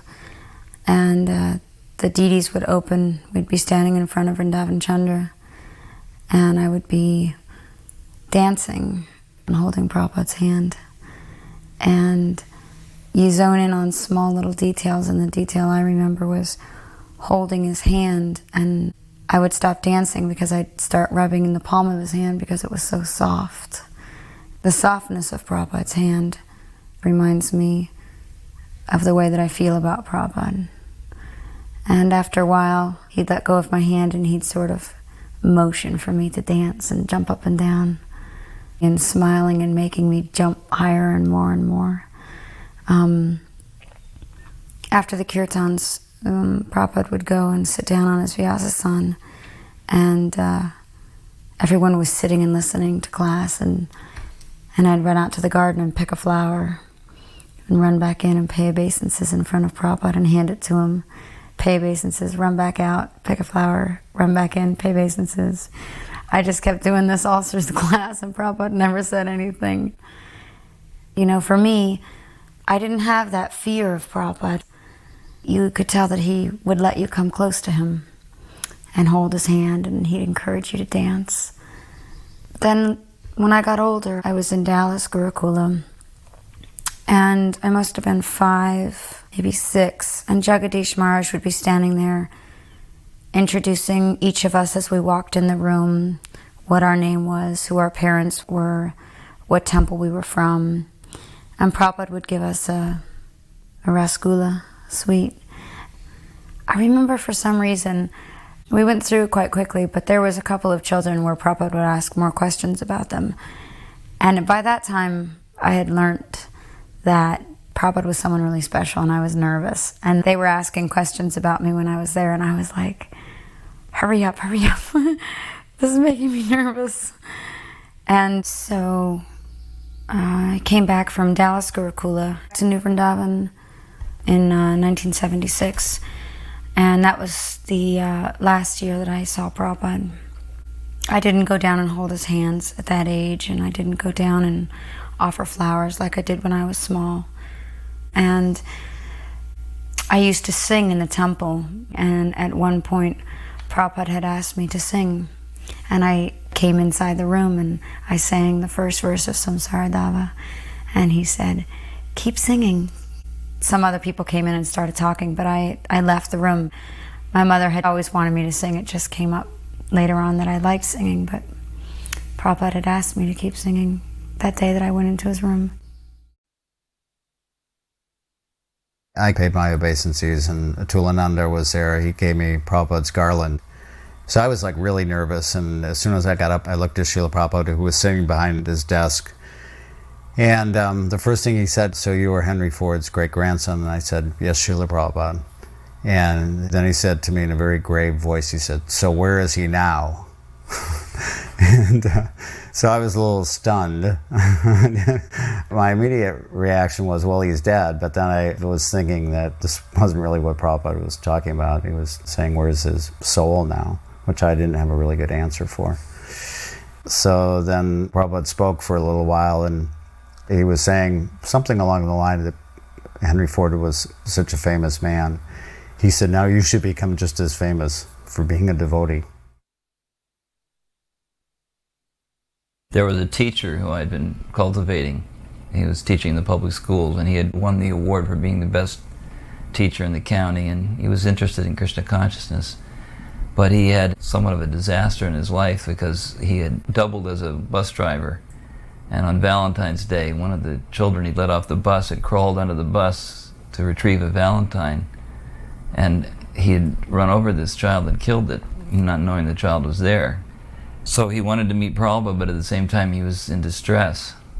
So I asked Prabhupada if he could see him, and he said, yes, bring him this evening at 7.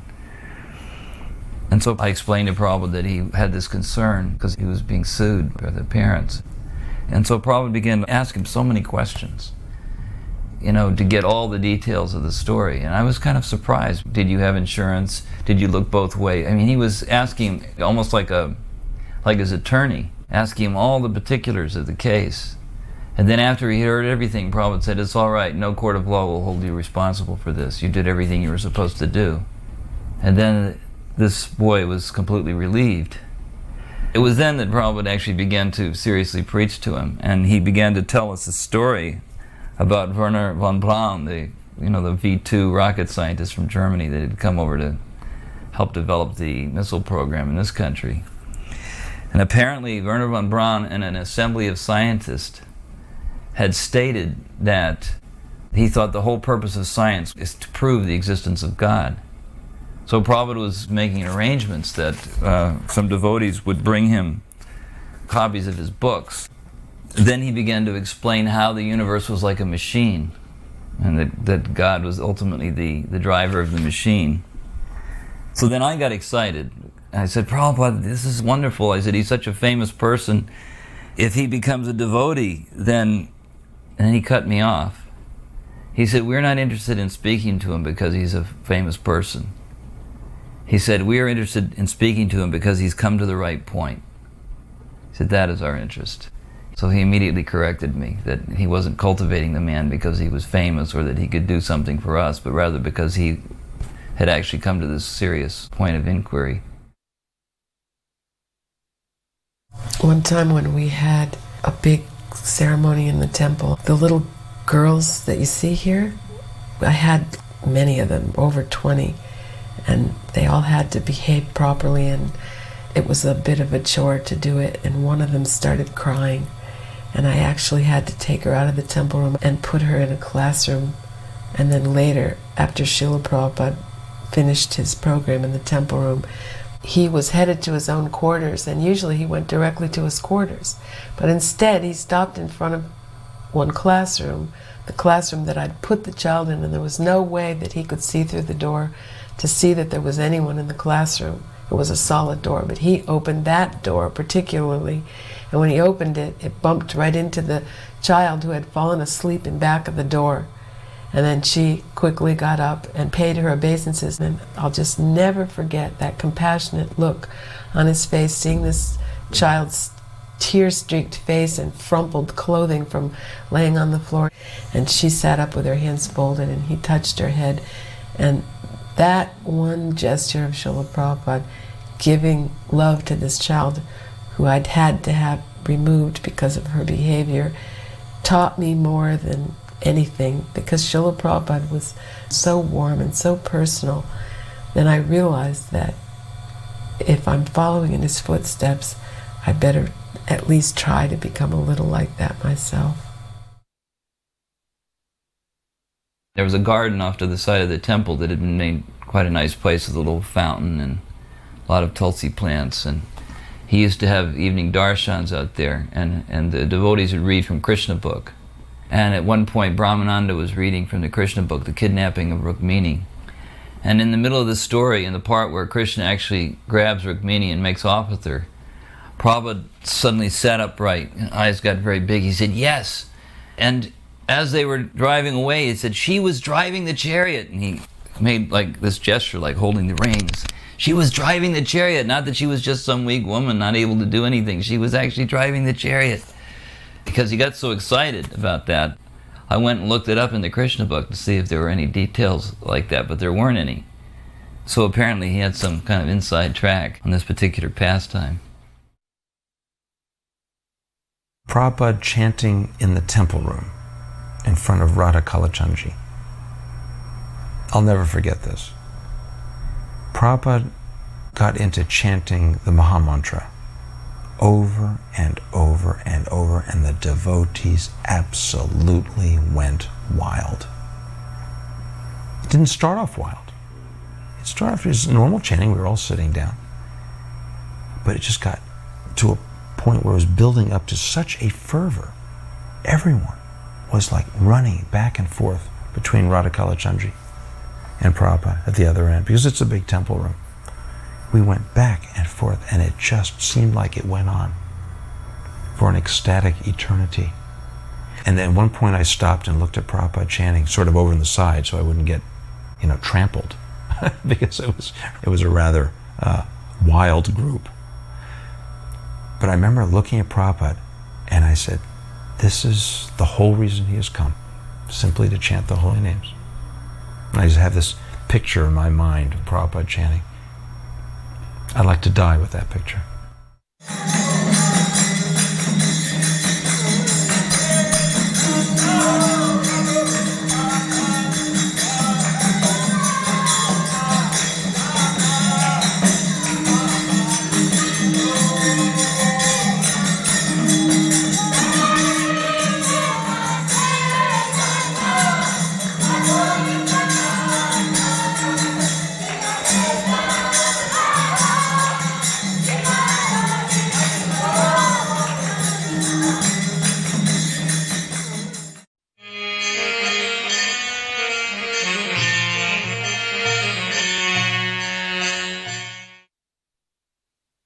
Prabhupada went for a morning walk in Vrindavan. And Prabhupada came out in this open field. And as soon as he stepped out of the woods and onto the field, he stopped and looked at the devotees. And he had a serious concern in his countenance. And he asked, why are these fields fallow? And why aren't there any men working these fields? And where's the oxen? And that really impressed me. I was the only one farming at that time. I didn't say anything. But it really touched me that Prabhupada was, attentive to what was being done in the agricultural realm. He had an awareness of the importance of an agrarian culture, not just for the sake of, having your own food if and when the economy fails and all that, but for the sake of, as he explains, living off nature's gifts as a matter of relationships, where everything and everyone is, assisting everyone and everything else in serving Krishna. And that kind of spirit fosters an appreciation for everyone and everything, which also fosters more appreciation of the designer of this whole perfect arrangement. And also, seeing food is more than food and water is more than water, but sacraments. I've been doing farm work and conservation work all my life. And I'd seen the plight of the American farmer, from 1950 on.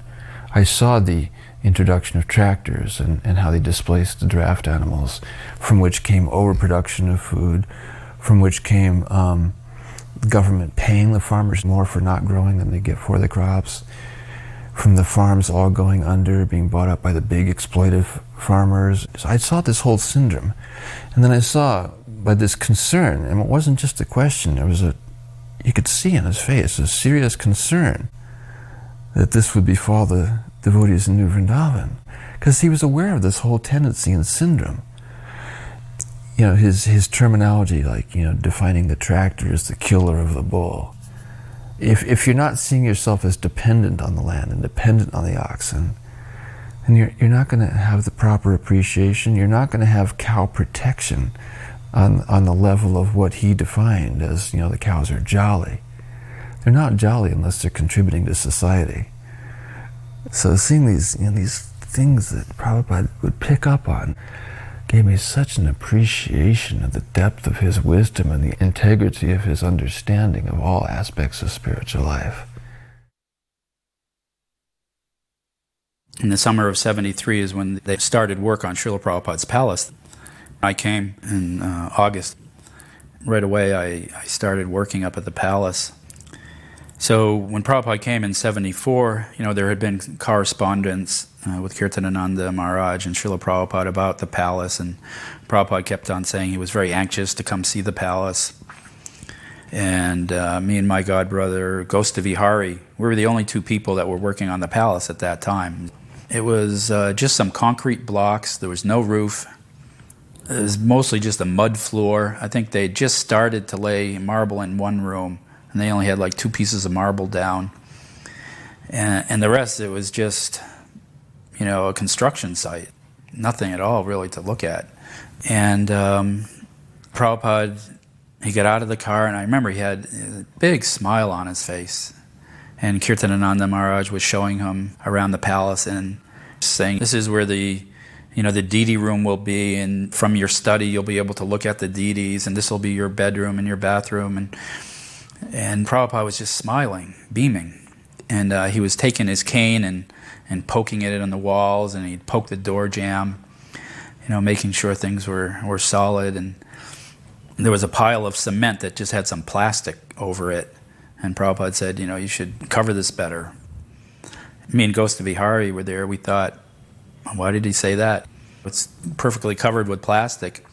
And it wasn't until like a week after Prabhupada had left that when we opened it up, when it had rained, some water had gotten in and ruined some of the bags. Prabhupada was so alert, he'd notice things like that. And then Bali Mardan Prabhu said, Srila Prabhupada, in the Krishna book, it says that Krishna's palace was illuminated with the jewels on the wall. And Prabhupada lifted his cane up and waved it towards the devotees. And he said, these devotees are my jewels. I rejoined Prabhupada in New Vrindavan, 1974. I was away for 6 months, and that's when I had gotten married. So now I was a grahasta. This one day, the secretary starts reading this letter, and it's from one of Prabhupada's disciples, and he's the temple president, and he's married.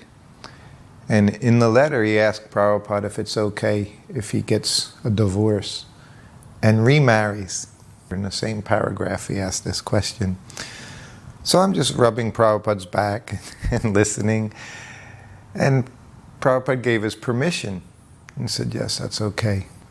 So as soon as he said it, I just couldn't understand how Prabhupada had given that answer. I had been with him for a long time, listened to so many classes. Prabhupada speaking about Vedic society and marriage and no divorce. And when he said that, I just became, I guess, confused. Of course, I didn't say anything. It wasn't my position to speak. And I knew Prabhupada, what he said was correct, but I didn't understand it. It was probably the only time where I felt like that I just didn't understand Prabhupada's answer. And every evening I would give Prabhupada a massage as well. So that evening I was actually so troubled that I just thought, I'm going to say something. I have to ask Prabhupada why he had said that. And I was at the foot of his bed, and I was rubbing his legs and rubbing his feet. And Prabhupada is lying down in bed, just so peaceful, which was a little troublesome because you don't want to say anything. But it was bothering me that much that I did. So finally, Prabhupada, you remember during massage today, that devotee sent a letter and he asked you if it was okay to get a divorce. And I couldn't even say and get remarried. And as soon as I said it, get a divorce, Prabhupada said, yes, I told him it was all right. I said, yes, Prabhupada, that's why I'm asking. Because you always say that no divorce, there's no question of divorce. Once one is married, they stay together. But you told him it was okay. And Prabhupada said, yes, in your country these things are going on, very common. And again, I had thought a lot about, what I wanted to say to him. So as soon as he said that, I said, yes, but also in our country, meat eating is common and intoxication is common. I said, but these things are all forbidden for us. And then he changed his tone and he became more serious. Yes, he said, if I tell him no, still he's going to get a divorce and get remarried. So if I tell him yes, then the offense is not so great. And as soon as he said it, I could hear it in his voice, and of course immediately I could understand Prabhupada's compassion for everyone, for all of us. And it's that quality that I got to see all the time with Prabhupada, being with him outside of the temple room, where he would always speak from the Vedas, and the Shastra, and always spoke the absolute truth. But as he dealt with us, Prabhupada was very kind and very compassionate. So I felt very happy. And of course now as years go by, you can see Prabhupada's compassion more and more. Similarly, God consciousness means whether you are free from all sinful activity. Then it is.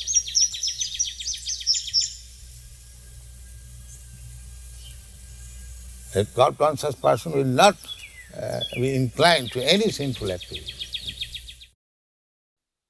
The walk took place down toward Viola in a very, very, secluded place. Driving there, it was a magical moment for me. There's kind of a straight run, which is unusual on this road. And if you look off to your right, there's a beautiful valley.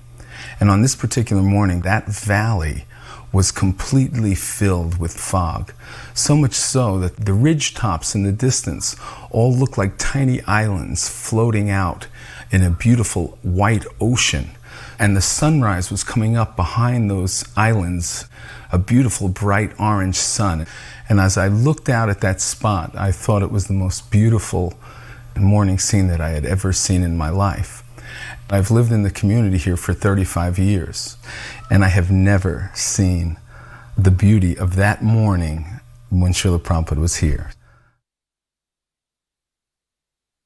The sweets were just huge and thick and so creamy, and we wanted to be able to give these sweets to Prabhupada, who was going to visit a Prabhupada hut. The devotees there had made these little small huts made from straw and cow dung, and so we were all running behind the men on the walk. So when Prabhupada was actually going in the hut, we stayed to the side and we got this plate all nicely made with a huge stack of Maha sweets. And then we had tucked our poems around the plate so that Prabhupada could read these poems and letters later on.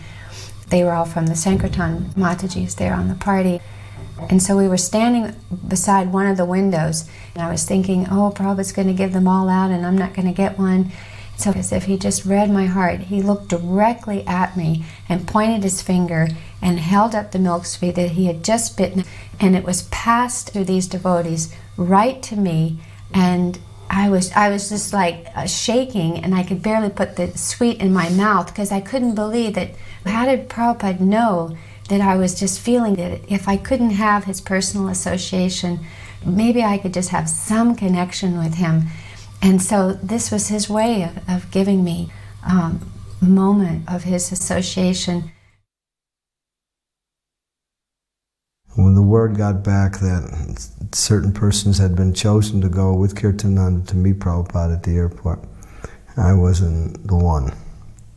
So I was quite unhappy, very unhappy. I was like devastated. But I decided, okay, I can't go, but let me cook for Prabhupada. So I started to make the para. And while I was cooking it, I was playing one tape Bhardaraj. He sings so beautiful. And I was just feeling separation from Prabhupada.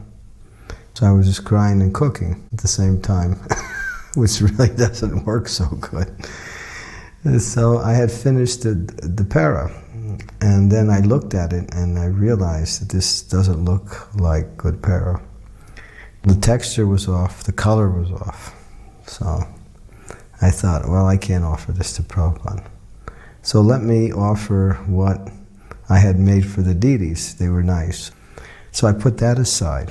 And then Radhanath Brahmachari, he was going around collecting the milk sweets and all the other sweets. So rather than taking the ones that I had set aside for Prabhupada, he took the other ones.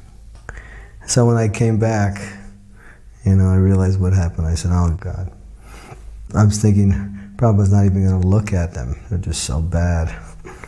And then the next day, Kirtananda, he hardly ever talked to me because he was always busy doing so many things. He made it a point to come and see me. He was like incredulous.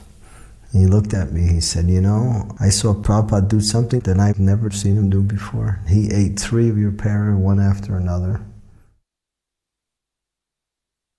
There were some Sankirtan devotees who were bathing in a stream they thought was on our property and was some other guy's property, and they were arrested in their kopans or gumshas and taken to jail, and they spent the night in jail, and they went before the judge the next day, and the judge took one look at them and said, why have you arrested them? These are Swami's men, and immediately let them go. I remember that same judge came to see Srila Prabhupada, and even though he was a judge, he was in overalls or blue jeans or whatever it was, he was very casually dressed in boots, and he came right up and he dropped right on Prabhupada's lap a big grocery bag, and Prabhupada looked into the bag and looked up, and it was vegetables from the garden. The man had brought Prabhupada a sack of tomatoes and squash, and Prabhupada said, this is love, when someone brings you something from their garden. And the man was completely charmed by Prabhupada. I remember at one darshan, Srila Prabhupada pulled out a letter that had recently been received from a very, very important personality in India. And Srila Prabhupada gave the letter to the secretary to read. And he read the letter, and in this letter, the person was glorifying Srila Prabhupada for his translations of all the Vedic literatures, and just, appreciating how profound they were, and how they were obviously dictated by the Supreme Lord himself, because this could not have been done by any ordinary jiva, any ordinary living being, but someone who was really empowered. And I remember Srila Prabhupada's beaming smile. It was very innocent. Srila Prabhupada was always so, in many ways, he was so childlike and innocent. And he just smiled, and of course we all, Jai Srila Prabhupada, Jai Srila Prabhupada. This one evening, all the Sankirtan women were allowed to go and, have darshan and sit out in the front yard. I can't even remember what he was talking about. And then there was like a lull, and it was quiet, and everyone was just kind of sitting there, and he was just like looking at me, and he asked, are you all right? And I didn't quite think he was talking to me, because there was no reason for him to ask me anything like that. He just said it a few times. He looked at me again and said, are you all right? And then I finally said, are you talking to me? And he said, such a thin cloth, haven't you got a cloth? Because it was kind of chilly, and most of the devotees had chadars and sweaters and things, and he just asked if I needed a cloth. And I don't know what I said, something like, well, I had one but not with me. Then he started talking to Kaladri, who was right there next to him, and told him that you must find out if they have everything they need. The women need to be protected. He said they will not ask. He said you must ask them once a month and make sure that they are having everything they need. I just remember afterwards, like, a few of the devotees were crying and feeling like he just was so observant and concerned, and he just really does care about all of us.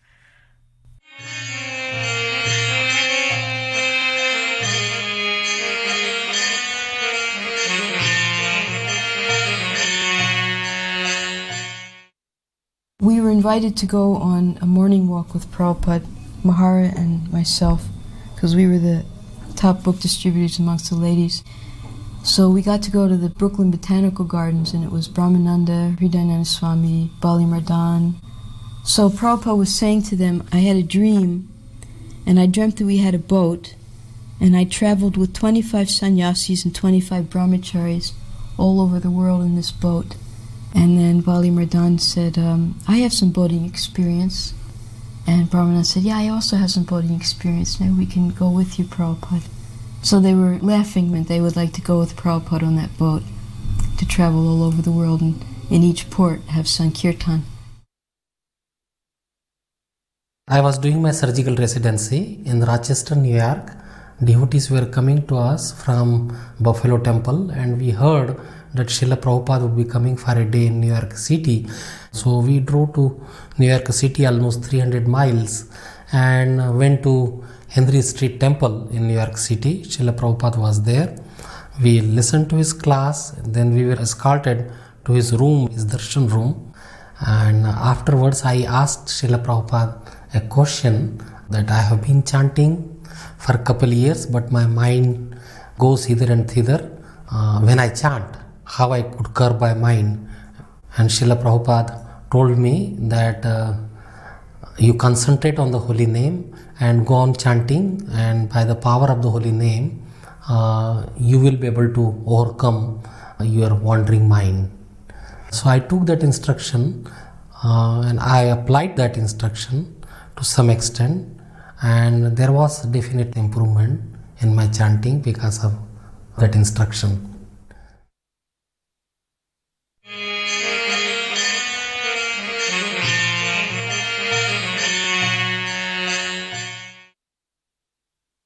This is one of the first darshans that Prabhupada gave in Caracus. Prabhupada took great pleasure in discussing with the lawyer, Bolivar Barrios, that's his name, which is that man that you see there. He was a young man, actually. He already passed away, that lawyer. And he would pose all these questions, challenges of our philosophy. And Prabhupada would be very keen in replying to him. So the first devotees who went to preach to Venezuela, they were from America and Canada. From Canada was Hanuman Goswami at the time. He went to preach to the university, and he didn't know that most of the students were communist and Marxist. So he started to preach against atheism and communism. And a big discussion happened, and the student became very disturbed by his opinion. So they became so disturbed that they decided to hang him up. He was practically speaking running for his life. So this lawyer, his name is Bolivar, he was passing through with his car through the university, and he saw an orange-robed man running and so many people behind him shouting very angrily at him. So he stopped his car and opened the door. So the devotee, he ran and jumped on the car. And in this way, he practically speaking, saved the devotee's life. My feeling is that because of that, he continued to have relationship with the devotees and finally even with Srila Prabhupada himself. Actually, he was going every day to the morning walks with Prabhupada. One day, he could not come for some urgent business. Prabhupada, as soon as he walked out of the car, asked for him, where is the lawyer? One interesting point I notice over and over is how Prabhupada has his own train of thought. It's so unexpected. He doesn't follow your train of thought. You know, you're expecting something from him. And like, for example, I told him how even the scientists, they acknowledge that whatever is created from Krishna is even better. Although they don't say it's created from Krishna, but you know, everything that comes from nature is better. So I told him, they say that this body is the most perfect machine. But Prabhupada even didn't accept that and said, well, where is perfection? No, I said, but it's the most perfect machine. Not that it's perfect, but it's the most perfect machine. But Prabhupada said, where's perfection? If it's perfect, then why we die? You see how Prabhupada took it from another angle. One question the lawyer asked during the morning walk was, ancient South America, before the Spanish went there, many things are similar to Vedic culture. Why there are so many similarities?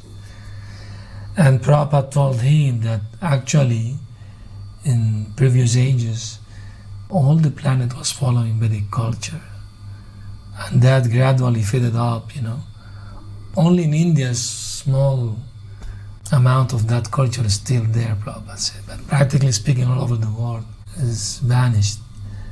Then Prabhupada told us about how Lord Ramachandra was taken to Brazil, to the Amazon.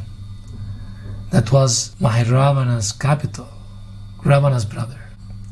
Prabhupada said that Ravana's soldiers took him through a tunnel, 8,000 miles from Sri Lanka to Brazil, with the idea to sacrifice Ramchandra in front of goddess Kali.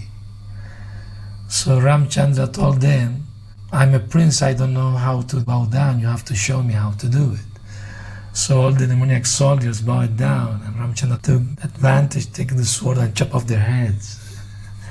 And interestingly, in ISKCON farm in Brazil, there is a town called Hanuman, a very ancient town, and the original name of Brazil is Pindorama. So Rama's name is there and Hanuman's name is there even now. Another interesting question that the lawyer asked was about food shortage in the world.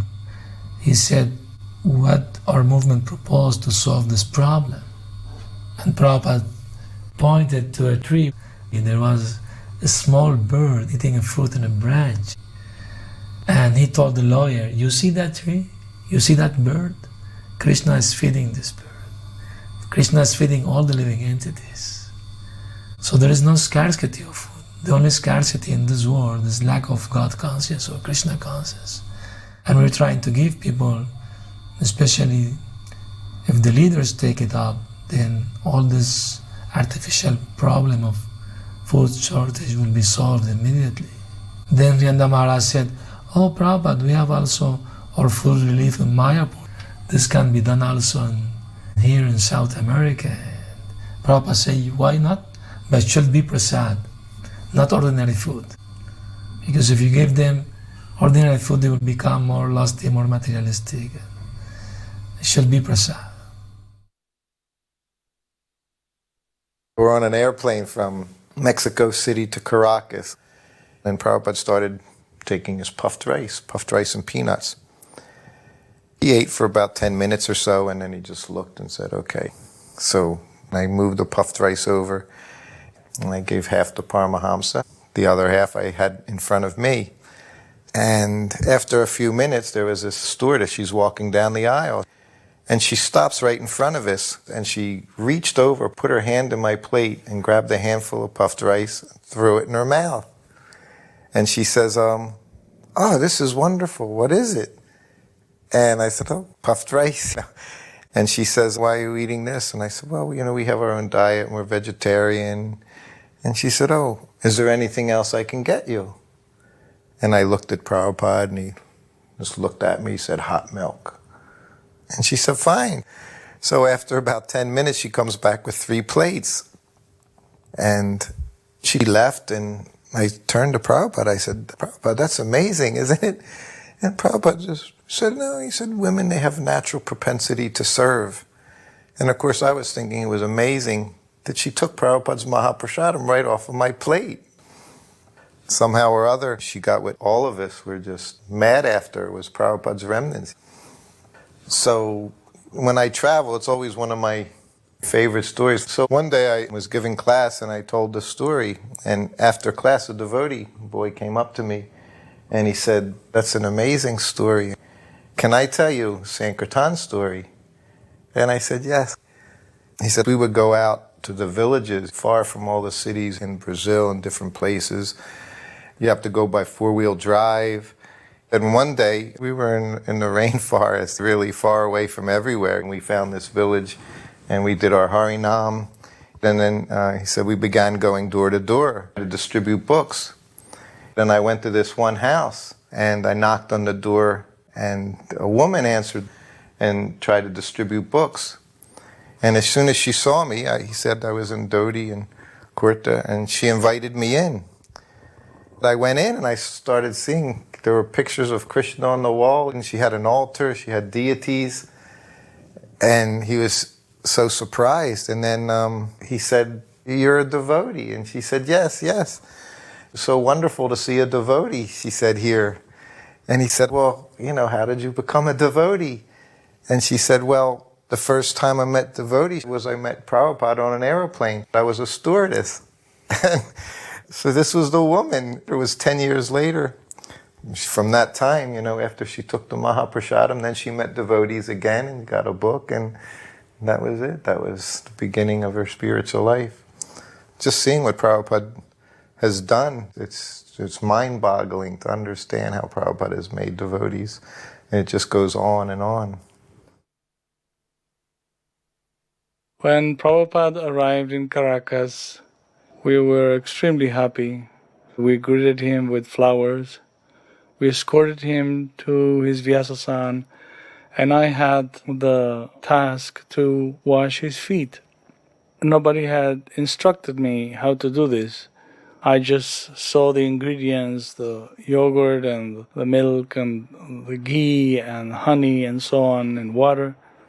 So I just concluded that I should go from thick to thin, and I started with the honey. The first thing I did was I took the Prabhupada's socks off and I touched his feet, and it was really, really soft. This is the softest skin I've ever touched. And I started to pour the honey and then the yogurt and then the ghee and milk like that. And then I started to massage his feet, even between his toes. Consciously, I wanted to alleviate his tensions, but that was not accepted. Nitai Prabhu and Paramahansa and other devotees were shouting at me, "Havi, Havi, what are you doing? This is not what I was supposed to do." And I was a little afraid that I was committing some offense or some mistake, and I slowly lifted my head towards Srila Prabhupada. And Srila Prabhupada nodded his head as if to say, you go on, no problem. In any case, all the ingredients were there in this stainless steel bowl, and I started to spray everybody with Charanamrita, with this nectar of Prabhupada's feet. Everybody was in ecstasy. We were jumping up and down. And, I did like 4 or 5 rounds of this. Everybody was practically wet, and I took the remnants to the kitchen, and then a wild idea came into my mind, and I drank the whole thing. Like 2 glasses of that blessed liquid. I remember I jumped up and down just by myself at the kitchen. Nobody saw me. I was the happiest soul alive. Prabhupada actually cried when he looked at the deities of Gaura-Nitai. So during a lecture, he was saying how he was very touched that Sri Sri Gaura-Nitai had come so far away from the holy Dham. Latin devotees are generally very emotional, so when Prabhupada started crying, it was very touching for all of us. Then some girl got up and at one point she said, there's Maya here in this temple, she said. And so Prabhupada told her, if you know there's some place where Maya is not, let us go there immediately.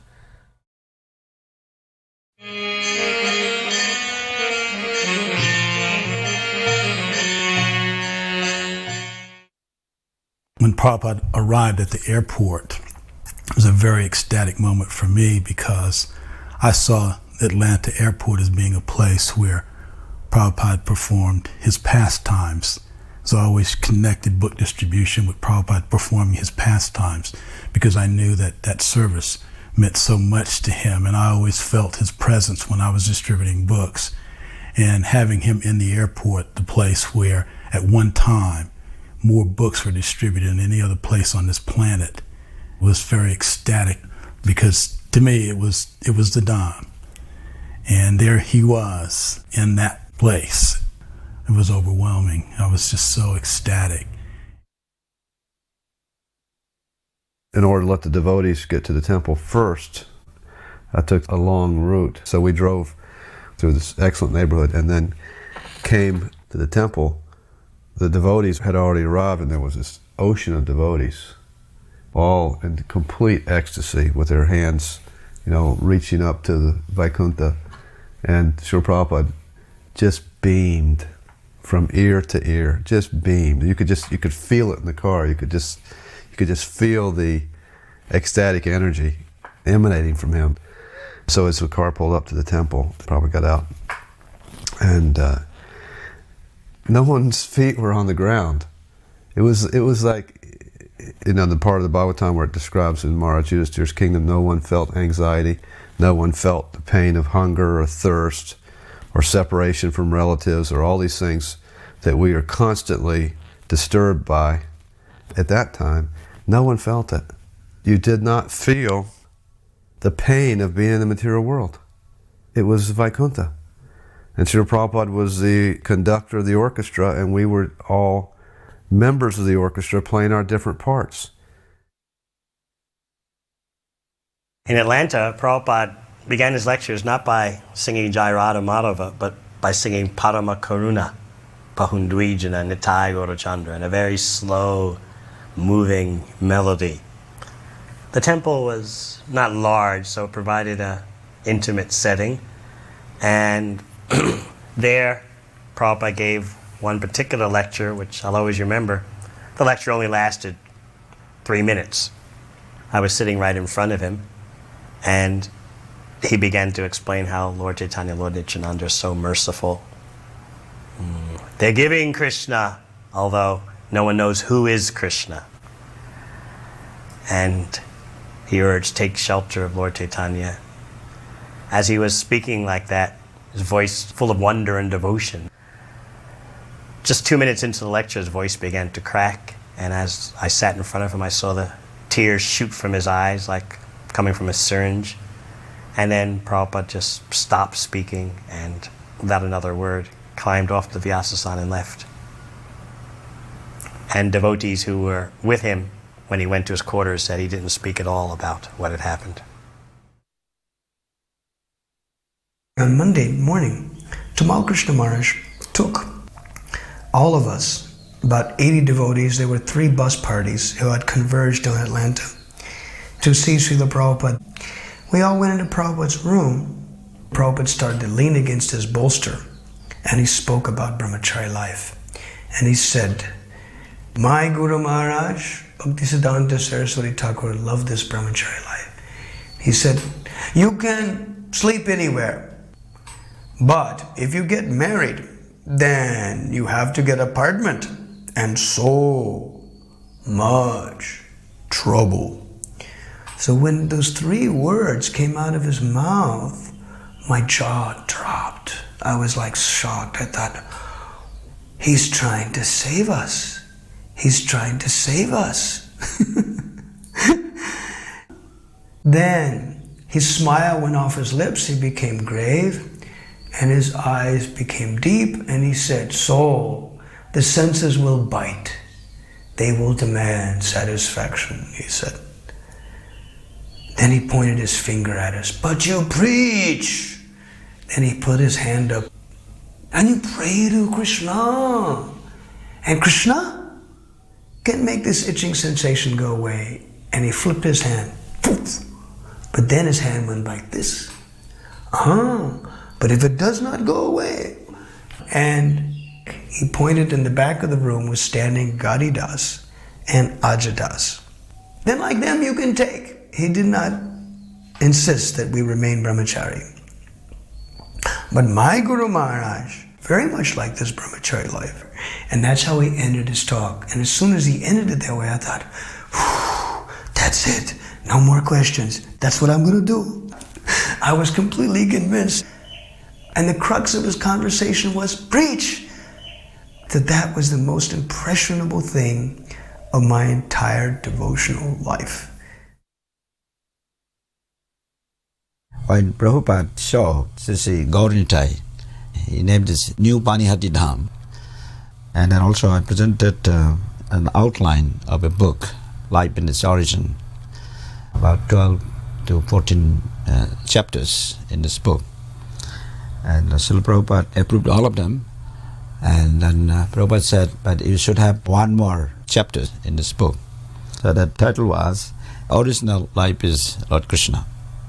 And then I requested Prabhupada, will you please write that? And Prabhupada said, yes, I'll write for your book. And we are supposed to write that book together, but it has not still come out yet. I'm praying Prabhupada's mercy. What I'm planning to do is get the compilations from Prabhupada's writings, and then try to put it together, that section. Original Life is Lord Krishna.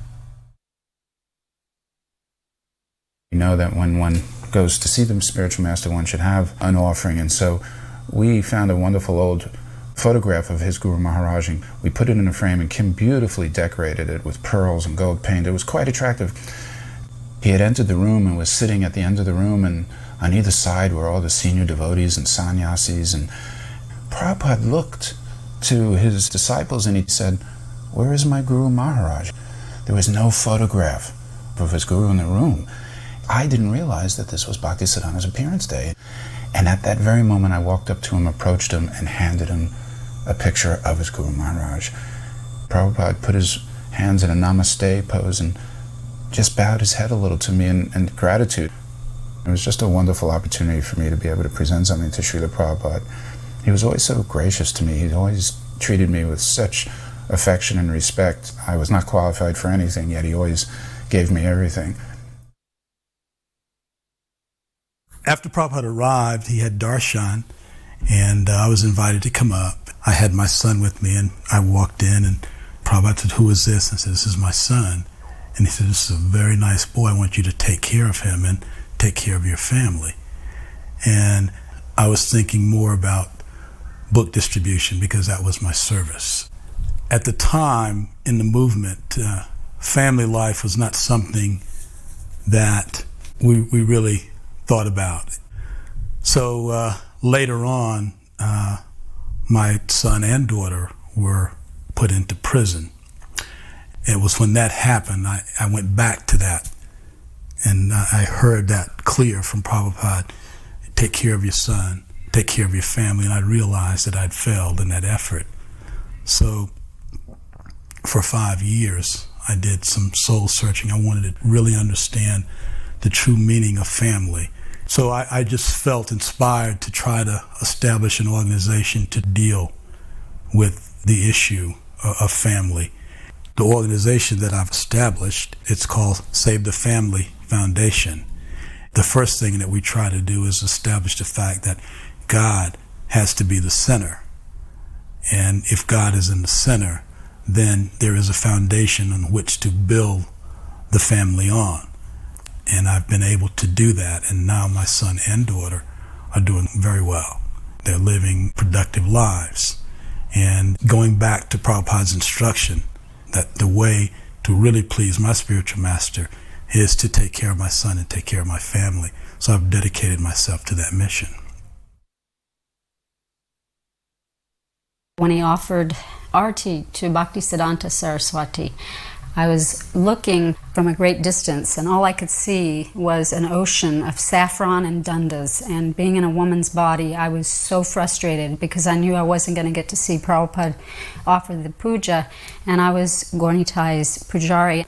So there's a window right beside where Prabhupada was, and I ran around the outside of the building and stood in the window so that I was facing Prabhupada, and I could see every expression, everything he did. And there were other women, they joined me. And then after he would offer the arti paraphernalia to Bhaktisiddhanta, he would turn and he'd offer right to us in the window. And as he was offering the conch shell with the water in it, Prabhupada was looking for the bowl to pour the water in. And he looked over at Balavanta and said, "Bowl, bowl." And Balavanta put his hands up in the air and went, "Hari bowl, Hari bowl." And I was like, oh no, he wants a bowl. And Prabhupada, you could see that he was a little perplexed, what am I going to do with this water? And so he turned and he just poured it all over Tulsi Devi.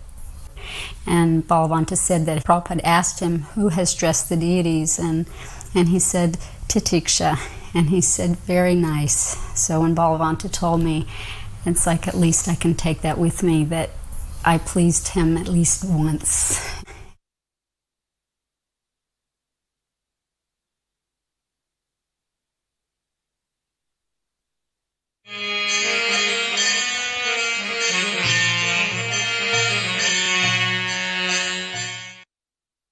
Once in Calcutta, we were driving back from somewhere, and we went past this one park, and Prabhupada pointed to it, and he said, "See that park? When I was a boy," he said, "I used to play football there." And then he laughed, and he said, "I was the goalie, because they didn't have to run around. And I didn't like to run around so much, so I became the goalie." Calcutta was such an interesting place to be in because it was Prabhupada's home through his childhood. He had such an amazing memory, going way back.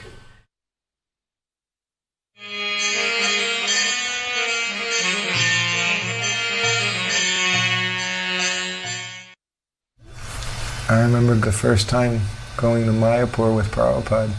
It was just one carload of devotees. It was just Prabhupada, myself, the secretary, and or maybe two cars, then a few other devotees, and we prepared prasadam and stopped at the mango grove. And it grew into a really big, you can see a really big ritual here with dozens of devotees. But it started out very simply, and it was a very beautiful place, and it was nice. It was like the halfway point on the way to Mayapur. The first time I went to Mayapur with Prabhupada, there was just a thatched roof Goshala where Prabhupada stayed. So things changed quite rapidly. And this, also changed from just a few devotees into, a caravan of vehicles headed to Mayapur. But again, the principle of it was always the same. Prabhupada taking prasadam. It's still, that same consciousness was there. Prabhupada sat quietly and honored prasadam. Krishna Hare Hare Hare Krishna Hare Krishna Krishna Krishna Hare Hare.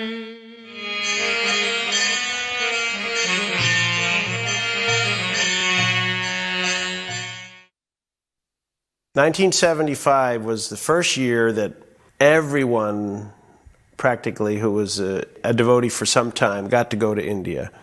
They had an initial first festival in 74, and it was more or less the senior devotees, leaders, temple presidents. But 75 was open to everyone. All the devotees went together on the same plane, leaving out of New York.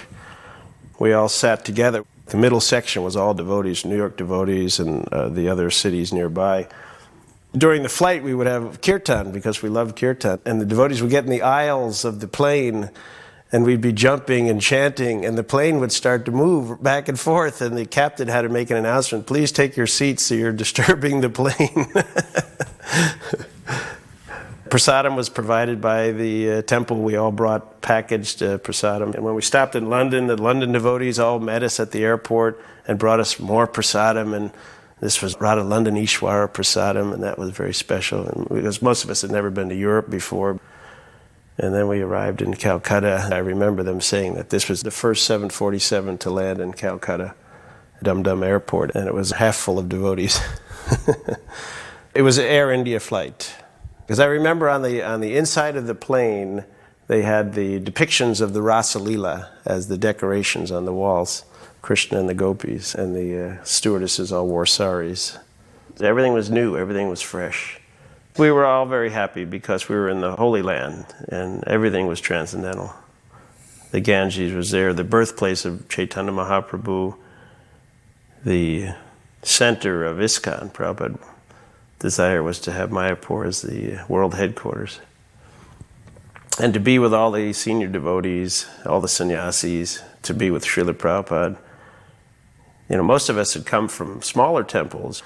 A lot of temples were 10, 15 devotees. I was in New York, we had a lot of devotees, but a lot of temples were small. So to be with this many devotees was very special.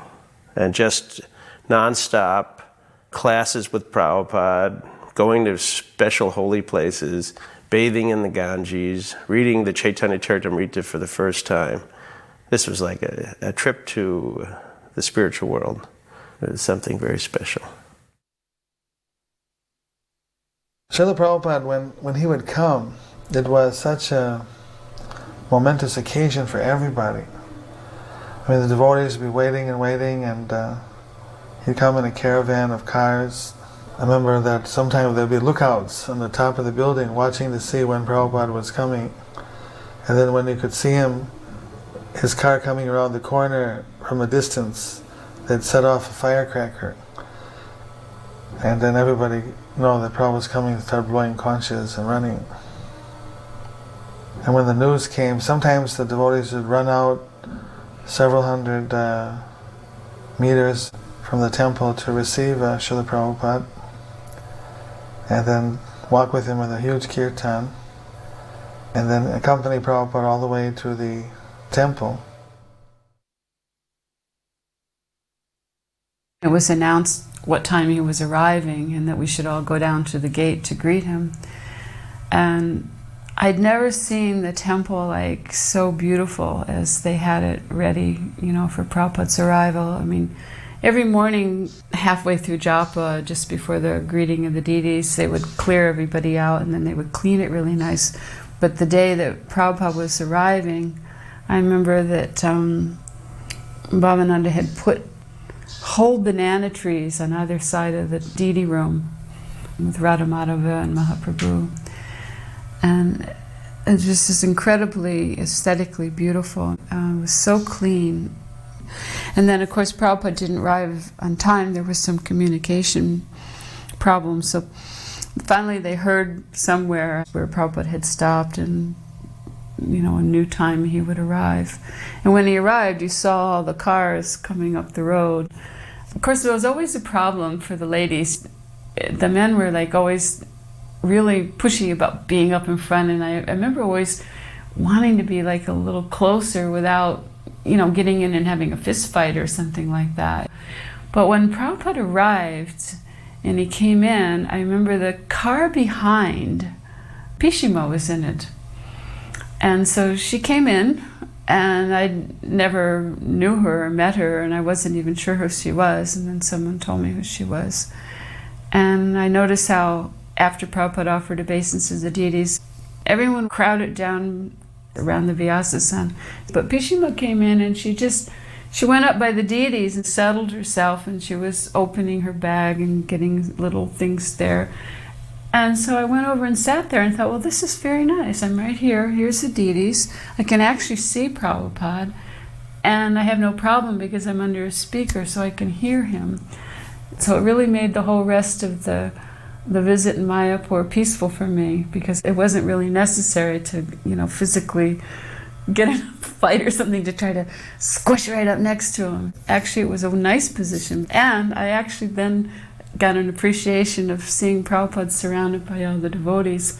So I always liked that, just appreciating seeing him happily surrounded by the devotees. The best time of the day is actually when Prabhupada came for the morning program. He'd go out for a morning walk, and Prabhupada would always come back exactly the same time for darshan. And it's quite difficult. Oftentimes he went down to the Ganga, he went over to the Jalangi side, across all the rough grounds and everything, where there's no proper roads. But somehow or another, he would always come back exactly on the same time. The temple would be completely clean. No one would be allowed in the temple before Prabhupada came. No one could step foot on the marble after it had been cleaned. And they would have flowers outside the gate showering when Prabhupada came. And then Srila Prabhupada would come in and he would walk towards Radha Madhava. And he would come and take darshan and look at Radha Madhava. Sometimes he would say different things. One time he said that Radha Madhava, they are dancing. And another time he said, you see how Radharani, she's holding her right hand out with the thumb and forefinger touched. She's offering a tambula pan. Sometimes you see Radharani, she's got her palm held out forward, giving benediction, blessing. He said, when Radharani is holding this, offering this pan to Krishna, he said, Krishna can never leave her. That was a big conversation at one morning walk, World War III. So the devotees, everyone just got real close, and started probing. And Prabhupada said the war would start between India and Pakistan. Then Prabhupada said after the war the preaching would be very good. The devotees were saying, well, what should we do? Should we start the farm? And Prabhupada was saying yes. And he said, but we don't care. He looked up into the sky and he said, we'll just look up and see the bomb. Here comes Krishna. Same thing in Mayapur when the snake was there. He said, we don't care. If Krishna wants to save you, no one can kill you. If Krishna wants to kill you, no one can save you. So he didn't express any concern on our part, but just it was in reference to preaching, how the war would affect preaching and how it would be better after the war. Not that we were afraid of the war or death. But one walk, when we used to walk in those little single files, like along the little paths, between the paddies, he said something to the effect like, Prabhupada, how do we understand that the spiritual master knows everything? And Prabhupada said, no one can know everything. Only Krishna knows everything. He said, but the spiritual master knows whatever Krishna wants him to know. And then he also said, the spiritual master knows everything that his spiritual master has given him. So in that sense, he knows everything. But only Krishna knows everything. I'll tell you this. From the time I met him in Lower East Side until his passing, he didn't make a single mistake. And he once said something like this about his guru. He said, even when he was wrong, he was right. Every step advanced the society. I had to take a running leap across a rice paddy ditch, and Prabhupada once did it in one step, and we looked at each other. How did he do that? How did he do that? One thing, when Prabhupada came to the marble Mayapur temple, he praised Bhavananda, said, thank you for keeping everything very clean. Management means just keep everything clean. In 1975, I was in Mayapur for the festivities, and I had the privilege of filming Srila Prabhupada when he circumambulated Radha Madhava and rang the bell with all the devotees dancing around him, and also on his morning walks. At one point I filmed him from behind, from Prabhupada's point of view, as he approached the temple. And in this service I only felt support from Srila Prabhupada. I never felt that he in any way disapproved of what I was doing, but rather that he approved of it and actually encouraged it. So I took this as Prabhupada's personal mood towards the women, not just me, but towards women generally in spiritual life. There was only encouragement, enthusiasm, and appreciation of our service. So in that way, I felt personally protected, and also I think all the women in Prabhupada's society felt this protection and encouragement from Prabhupada.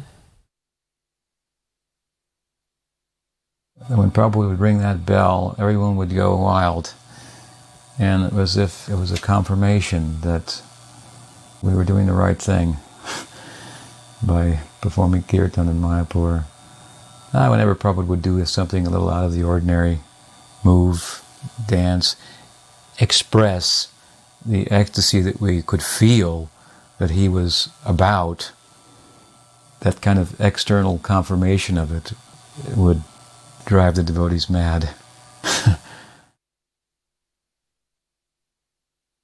that one morning as Prabhupada used to circumambulate the deities and ring the bell, and the big kirtan party would go around. The whole mood was pretty ecstatic that particular morning. I don't know who was leading kirtan or what, but Prabhupada was very blissful. He'd go around, he'd ring the bell with the kirtan, bong, bong, bong, bong, bong, and the kids were dancing like mad out in front, and then he'd go around and he'd ring the next bell, and then he'd come around in front of the deities. So I said, geez, I'm not going to fight these crowds.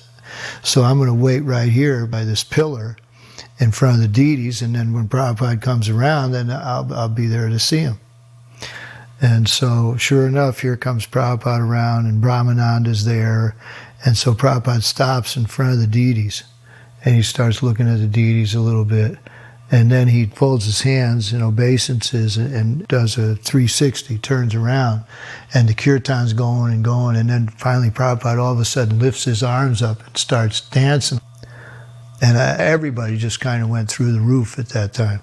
Very similar to that Rathayatra when Prabhupada got up off the Vyasasana and started to dance, and everybody just went wild. I remember seeing a reflection off of Brahmananda, some kind of, just golden reflection that must have been Prabhupada. But it's amazing how just seeing Prabhupada was so enlivening. So special. From where I was sitting, I used to see Prabhupada, and they would put chandan in his head. He would all go kind of white, his forehead, and he was sitting, and he was such a, an aristocratic person. I just couldn't picture or think of what kind of person he was. He looked so, like a king, like a very aristocratic person. I just couldn't put it in words. And then one time one devotee came up to me and said, you know what I've just read? He said that the spiritual master is the sum total of all the demigods. I said, wow, yeah. That's exactly how I'm seeing Prabhupada. That fits his description, like he's competent to, as a pure devotee of Krishna, he's competent to be in the position of preaching to everyone, even demigods. He is the sum total of all the demigods. And the devotees, they were offered chamras to Prabhupada, and those chamras would change colour. They would be multicolored. They would be red, blue, yellows as they were going up and down. And where I was sitting, from my angle of vision, I could see that many, many times, many days, not only one time. And even I asked another devotee one time, I said, can you see what I'm seeing? He said, is the chamra changing colour? And we were looking, he said, yeah, it is. They would actually be multicolored. I don't know if it's some trick of light or anything, but anyway, somehow or another, those chamras were changing colours. After we constructed the Lotus building, Srila Prabhupada became aware that the devotees were very much disturbed by all the excessive cinema music that was coming from over in Navadvip and from Swarupganj. And they had their ghetto blasters over there, their big, huge loudspeakers, and it was driving us all crazy.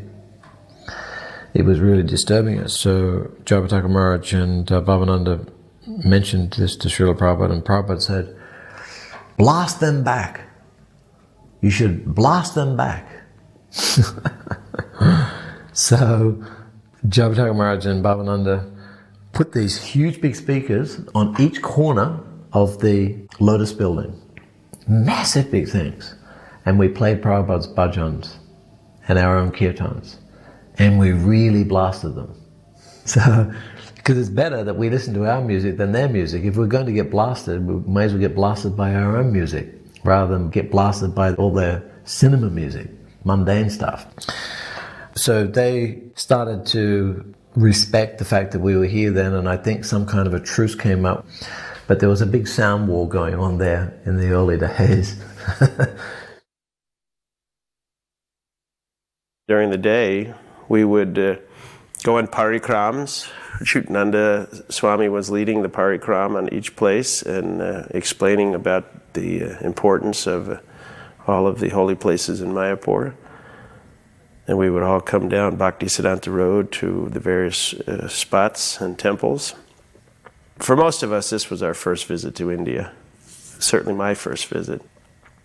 I remember some devotees telling me, this is the dust that Lord Chaitanya walked on. This is Chintamani. This is non-different from the spiritual world. And that realization was unique to all of us. Prabhupada was always the center of the festival. We all came to India to see Prabhupada. Prabhupada wanted us all to come to Mayapur every year. He felt it was very important for us, as this was the birthplace of the Hare Krishna movement. The managers were very concerned that we didn't spend too much time in India because they wanted us to come back and do Sankirtan and run the temples and preach in the West. The idea was to come to India and to get recharged and enlivened and go back and preach in the West. I went into Prabhupada's room and I wanted to personally say to Srila Prabhupada, thank you for bringing us to Mayapur. So in the darshan, we're all sitting there listening, and when it was over, everybody offered their obeisances. So I stayed down on the floor longer and offered my obeisances very, very slowly, so that when I stood up, pretty much everybody was out of the room. So I walked forward to Prabhupada, sitting at his desk, and he was going to drink some water. And I stepped forward and I said, Srila Prabhupada? And he was just about to drink, and he said, yes. And I said, I just wanted to take this opportunity to say thank you for bringing us all here to Mayapur. And Prabhupada sipped a little water and he said, oh, I have not brought you. Chaitanya Mahaprabhu and my Guru Maharaj, they have brought you. He said, Mayapur, Vrindavan, this is your home. The West, that is for preaching. And he drank some water. And when he stopped drinking the water, he looked back at me, he smiled, he said, or for sense gratification. He said, so you come every year, take inspiration here in the Holy Dham, and then go back to the West and preach vigorously, and then come back again and take inspiration. One day on the veranda outside his room at Mayapur, Prabhupada was saying to us, you have all been sent by Bhakti Siddhanta Saraswati Thakur to help me in spreading this mission. And I said, Srila Prabhupada, how can that be? I said, we were born into the most low kinds of families, raised on meat and all sorts of abominable things. How could we have been sent by Bhakti Siddhanta Thakur? And Prabhupada looked at me and he said, that was only superficial. When you heard the holy name, you immediately came running. In Los Angeles, Srila Prabhupada had told us that we should come to the Mayapur festival to perform 5 Krishna Leela and 5 Chaitanya Leela. And we were to collect as much as we could individually to pay for the trip, and whatever we couldn't collect, he would pay from his trust. So we rehearsed every day. Then we got to Mayapur. We performed, and there was some complaint from the sannyasis of having women performing. I think Sadarupa was playing Krishna.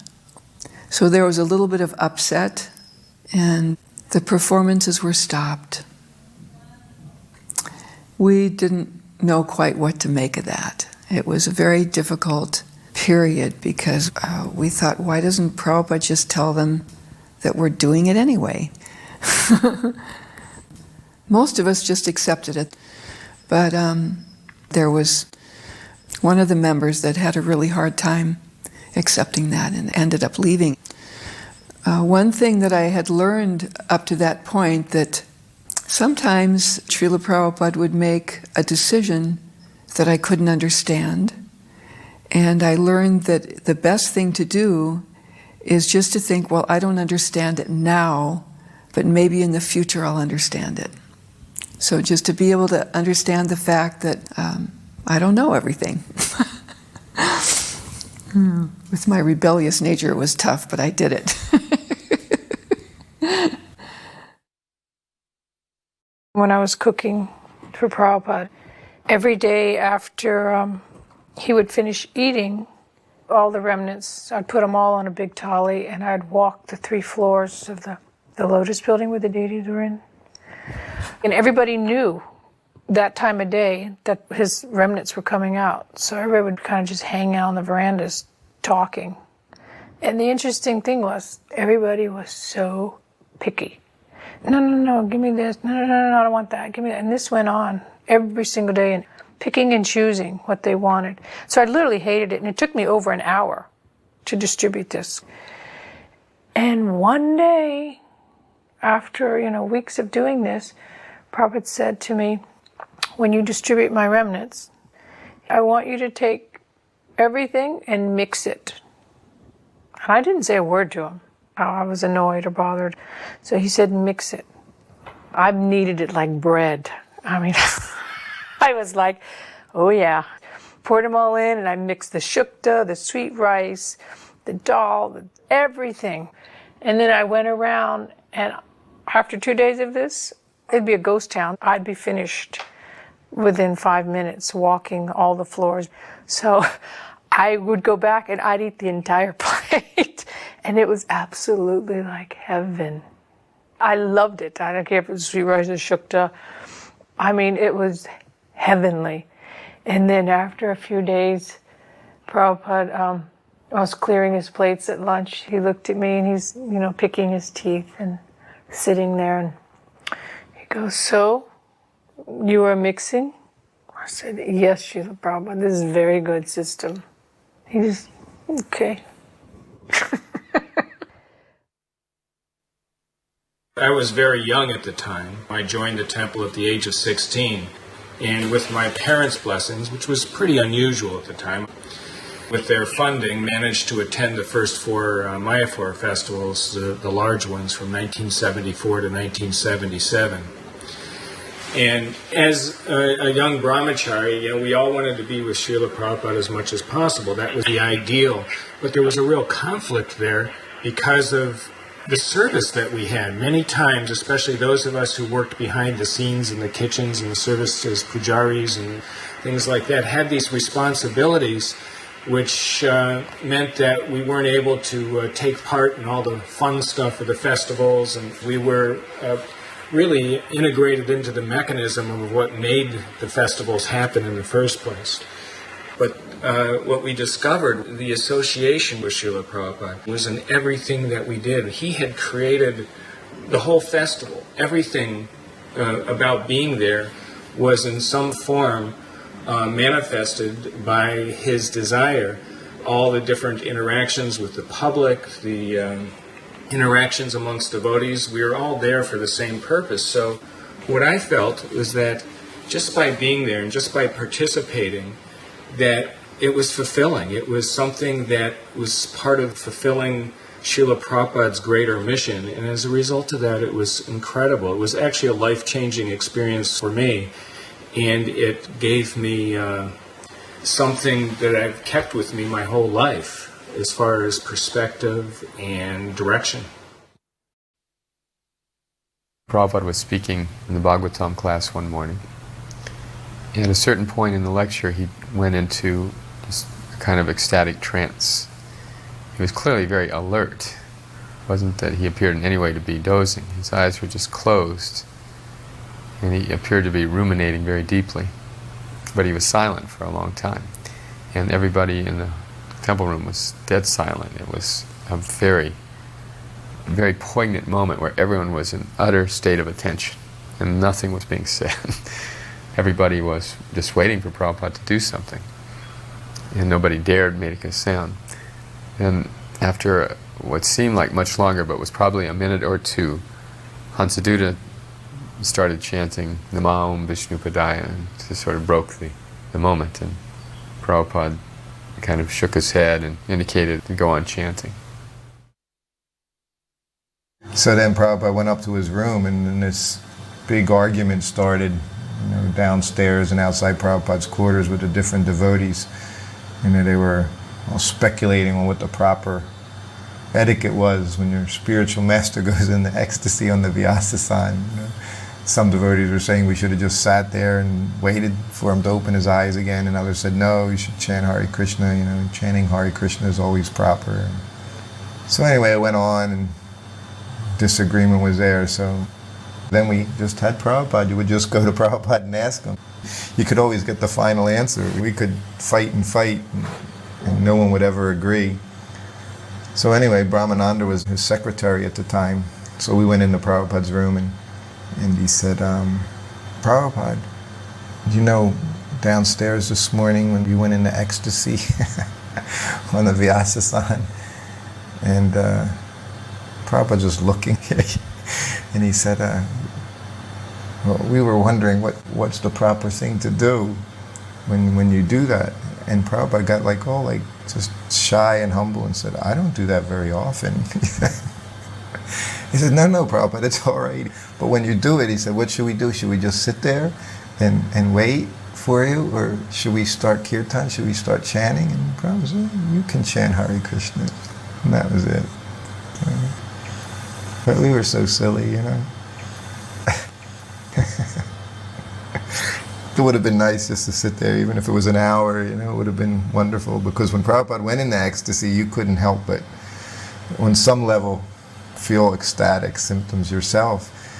Just knowing Prabhupada was in ecstasy like that, had gone inward like that, was enough to make you feel some bliss. So sitting and watching was nice. There was an incident with Siddha Swarup in Mayapur, and the devotees were reporting to Prabhupada about something that had happened. So Srila Prabhupada said words to the effect that, I consider that if he has come from so far away to see me, there must be some love there. And he said, Krishna's love is unconditional, that no matter what you do, still I love you. He said his love is like the father's love for the son. No matter what the son does, the father always loves him. So Prabhupada is was always accepting and always willing to forgive. That was a unique quality about Srila Prabhupada, that he had no animosity or enmity towards anyone at all. Prabhupada was walking down the road from the Lotus building to the front gate, and we had planted some banana trees, and one of the banana trees was turning yellow, and Prabhupada stopped and looked at it, and he looked at me and he said, when you are head of the ashram, you are responsible for feeding all the residents of the ashram. This tree needs water. He said, plants live on water, that's their food. So you are responsible not just for the human residents, but all the residents. He said, you make sure that this tree receives water. I remember that every morning Srila Prabhupada was lecturing on the first 14 shlokas of the Chaitanya Charitamrita. And that first chapter and that first volume had just recently been released. So Srila Prabhupada was now lecturing so wonderfully on the mood and pastimes of Mahaprabhu and the Samkirtan movement. And I can remember on one occasion, on one day, he was saying that this Krishna consciousness movement, now we have just a few gurus, but in the future there will be hundreds of gurus, and then there will be thousands of gurus. And as he was declaring this, then all the devotees were cheering, all the hundreds of devotees there were cheering, Jai Prabhupada, Jai Prabhupada. But those first 14 days in Mayapur with Srila Prabhupada, oh, it was such a opportunity that I can never forget. In Mayapur, we never bought any flowers. We just used flowers for the deities and for Prabhupada's garland from the flowers in the garden. And we didn't pick them ahead of time, we just picked them that morning. The little girls who were 10 years old or so, there was like 3 or 4 of them, they'd go out right after Mangalarti, even if it was dark, because in the wintertime it'd be dark after Mangalarti, and they would pick the flowers. And then they'd bring them back to the temple and they'd make the garlands. And Prabhupada's garland, they would really make a nice garland. It was thick and very long.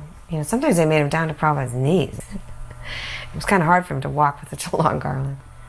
And one of their habits was that they would take the petals that were left over after making all the garlands for the deities and for Prabhupada, and they would sprinkle them on Prabhupada's shoes, which are right outside the doorway. So one day, the little girls told us ladies, be there when Prabhupada leaves the temple room. You're going to see something fun. So we were outside the door when Prabhupada came out, and a servant would always help Prabhupada on with his shoes. This particular day, he started walking, and the flower petals normally would fall off his shoes when he took a few steps, but they weren't going anywhere. And Prabhupada looked down at his foot and kind of shook it, one foot a little bit, and put that foot down. They picked up the other foot and shook it, and there were still flowers on his shoes. And the little girls were cracking up. They just thought it was so funny. They had actually made little garlands and tied them around the toe of Prabhupada's shoe. So then he started laughing too. I mean, it was just really comical. And Prabhupada was such a good sport. I mean, he had such a great sense of humor. So he just thought it was really funny that they played this innocent joke.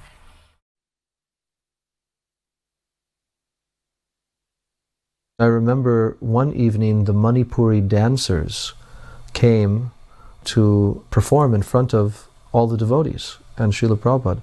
And this is perhaps even the very first time I think Swarup Damodar Maharaj had organized. And they were performing a kind of Ras Leela dance. Now Prabhupada was sitting and watching this in the temple room, and he was surrounded by many sannyasis, and of course there were many, many brahmacharis as well during that time. And we were watching this dance performance where there were very beautiful, decorated young ladies who were dancing and performing the Ras Leela dance, depicting the beautiful moods of the gopis. And Prabhupada gave a short talk after this. He was mentioning how Chaitanya Mahaprabhu, would never actually look. He was very, very strict. And especially he was very strict with his renunciate devotees, that they should not associate with the opposite sex. And I think Srila Prabhupada was making this point because he could understand and see that this was an unusual experience for a lot of the renunciate devotees who were there, and perhaps it was a bit of a test for them. So Prabhupada mentioned like this, and he said, but at the same time we appreciate very much, we're very thankful that these dancers have come, they're very, very good devotees of Krishna, and this tradition is a very old tradition in their country. They're very, very expert at depicting the Ras Leela dance of Radha and Krishna. The Congress government was in power in West Bengal. I was very much interfacing with the VIPs, ministers and others, and the education minister, one Mrityunjoy Banerjee, I invited him to Mayapur when Prabhupada was there. And I told Prabhupada just before I brought him in, I've brought the education minister of West Bengal and he's here. Can he come in and speak to you? Prabhupada said, yes, bring him in. And I brought him in and he kind of gave his shrug obeisances, and Prabhupada bade him to sit down right in front of his desk there in his room. And then I said, Srila Prabhupada, this is the Honorable Minister of Education for West Bengal. And then the man looked at Prabhupada, and then Prabhupada just looked at him and said nothing. To the point where I flinched, I was embarrassed. I thought maybe he didn't hear me. So I said, Srila Prabhupada, this is the Education Minister of West Bengal. And then Prabhupada, he looked at the man and he said, that is not education. And then I almost died. And then Prabhupada fell silent again. And then a few words were said, and then it was all over. I took him out. But Prabhupada, of course, gave a couple of qualifying sentences to say what is real education is understanding the difference between the body or matter and the soul, and explained a little to the fellow that this education should also be distributed. But sometimes Prabhupada just could pin a guy who he was, and it wasn't simply worth it to go beyond that point. Srila Prabhupada wrote this book called Gita Gan, Bhagavad Gita. Srila Prabhupada wrote in Bengali poetry. It's a very nice book. And Prabhupada wanted Gurukul boys to learn these verses and sing while we are walking to the temple in the line, especially morning time and evening time. And he wanted us to actually learn all the verses. And I was one of the boys that knew the whole Gita Gan by heart. So there was a time when my teachers arranged with Prabhupada that some of our boys sing this to him individually, chapter by chapter. So I studied very hard, and I was called in to sing to him one chapter, and I sang to him a whole chapter. There were some other boys as well, but individually we came. So that's one of the things that pleased Prabhupada very much, because Prabhupada would always smile, and then he would give us a coconut laddu. His smile made us more happy, and the enthusiasm to learn more the next time he came. On Guru Purnima Day at about 11:30 in Srila Prabhupada's room in the Lotus building, there was about 5 other devotees got Brahman initiation as well. Padmalochan was one of them. Before going in to see Srila Prabhupada, I was thinking that this is my chance to ask Srila Prabhupada some questions. And underneath it I was thinking that perhaps I can also just show him that I've got some intelligent questions. You know, that I'm a thoughtful devotee. I wanted to show him that I had some intelligence, basically. That's why I was mustering up this question, that question, and so on and so forth. But I really wanted to know the answers to the question as well. So that was how I was thinking. When I walked through that door and I saw Srila Prabhupada, my mind went completely blank. Completely. I thought, God, Krishna, what's happening to my brain? I'd just forgotten everything. Because normally I'm quite talkative, you know, I can talk. But Krishna just completely took away all my talking ability. Completely. And Srila Prabhupada motioned me to come over, and he says, you know, recite this mantra after me. So I recited, you know, went through all the Gayatri mantras with him. And then I thought, now's my time to ask the questions. And still, I couldn't think of anything, not anything. And I thought, if I do try to think of something, I'm going to look really stupid. So I just kind of said, thank you very much, Srila Prabhupada, and I walked out, and then the next devotee walked in. And then I went straight down to the Ganges, and I chanted my first Gayatri mantra, and it was such an experience, that first Gayatri mantra that I chanted at the edge of the Ganges. As I was studying Prabhupada's books later, I came across one statement by Srila Prabhupada where he says that if a disciple presents himself anything other than a fool before his spiritual master, then he goes to hell. Because here I was actually trying to present myself as not being a fool. Foolishly, you know. But Krishna saved me because Krishna just completely blanked me. Prabhupada's Guru Purnima lecture that year went right to my heart. You know how you have that experience that even though there's a whole crowd, the whole temple room was filled with devotees, that nevertheless he's speaking directly to you because of what I had gone through in the festival and attempts about deities and things that are my own story. I felt that the questions were answered, and Prabhupada said, people are trying to worship Radha and Krishna. He said, I was walking in Calcutta and I saw in a bookstore, there was a picture of Radharani on the cover of Bhagavad Gita, on the cover by herself. And then he said how actually Radharani is not even mentioned in Bhagavad Gita. Not only was it a picture of Radharani, it had her in a very like unchaste way, you know, with her hair hanging and with no Krishna.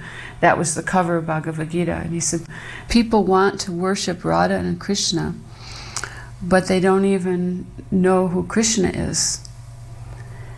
And then he said, it's not possible to worship Radha and Krishna until first you know who Krishna is. And if you want to worship Krishna, then first you have to understand Lord Chaitanya.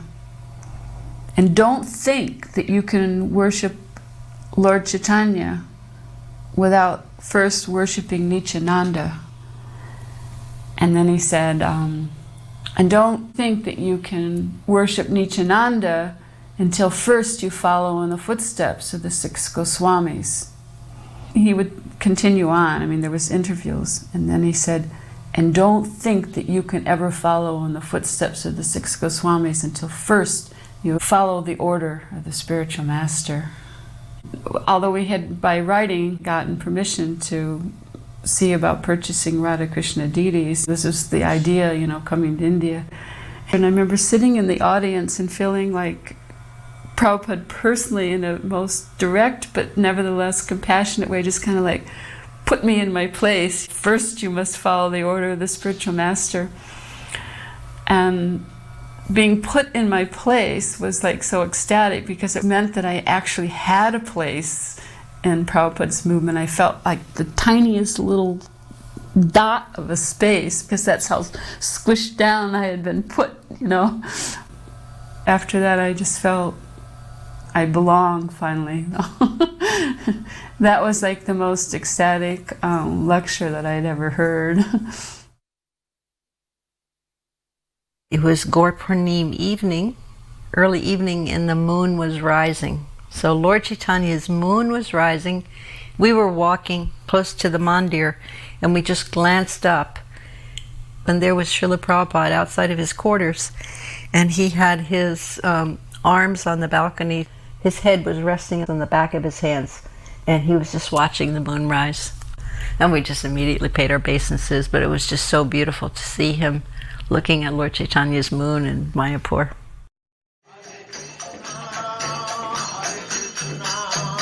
Krishna, Krishna, Hare Hare.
me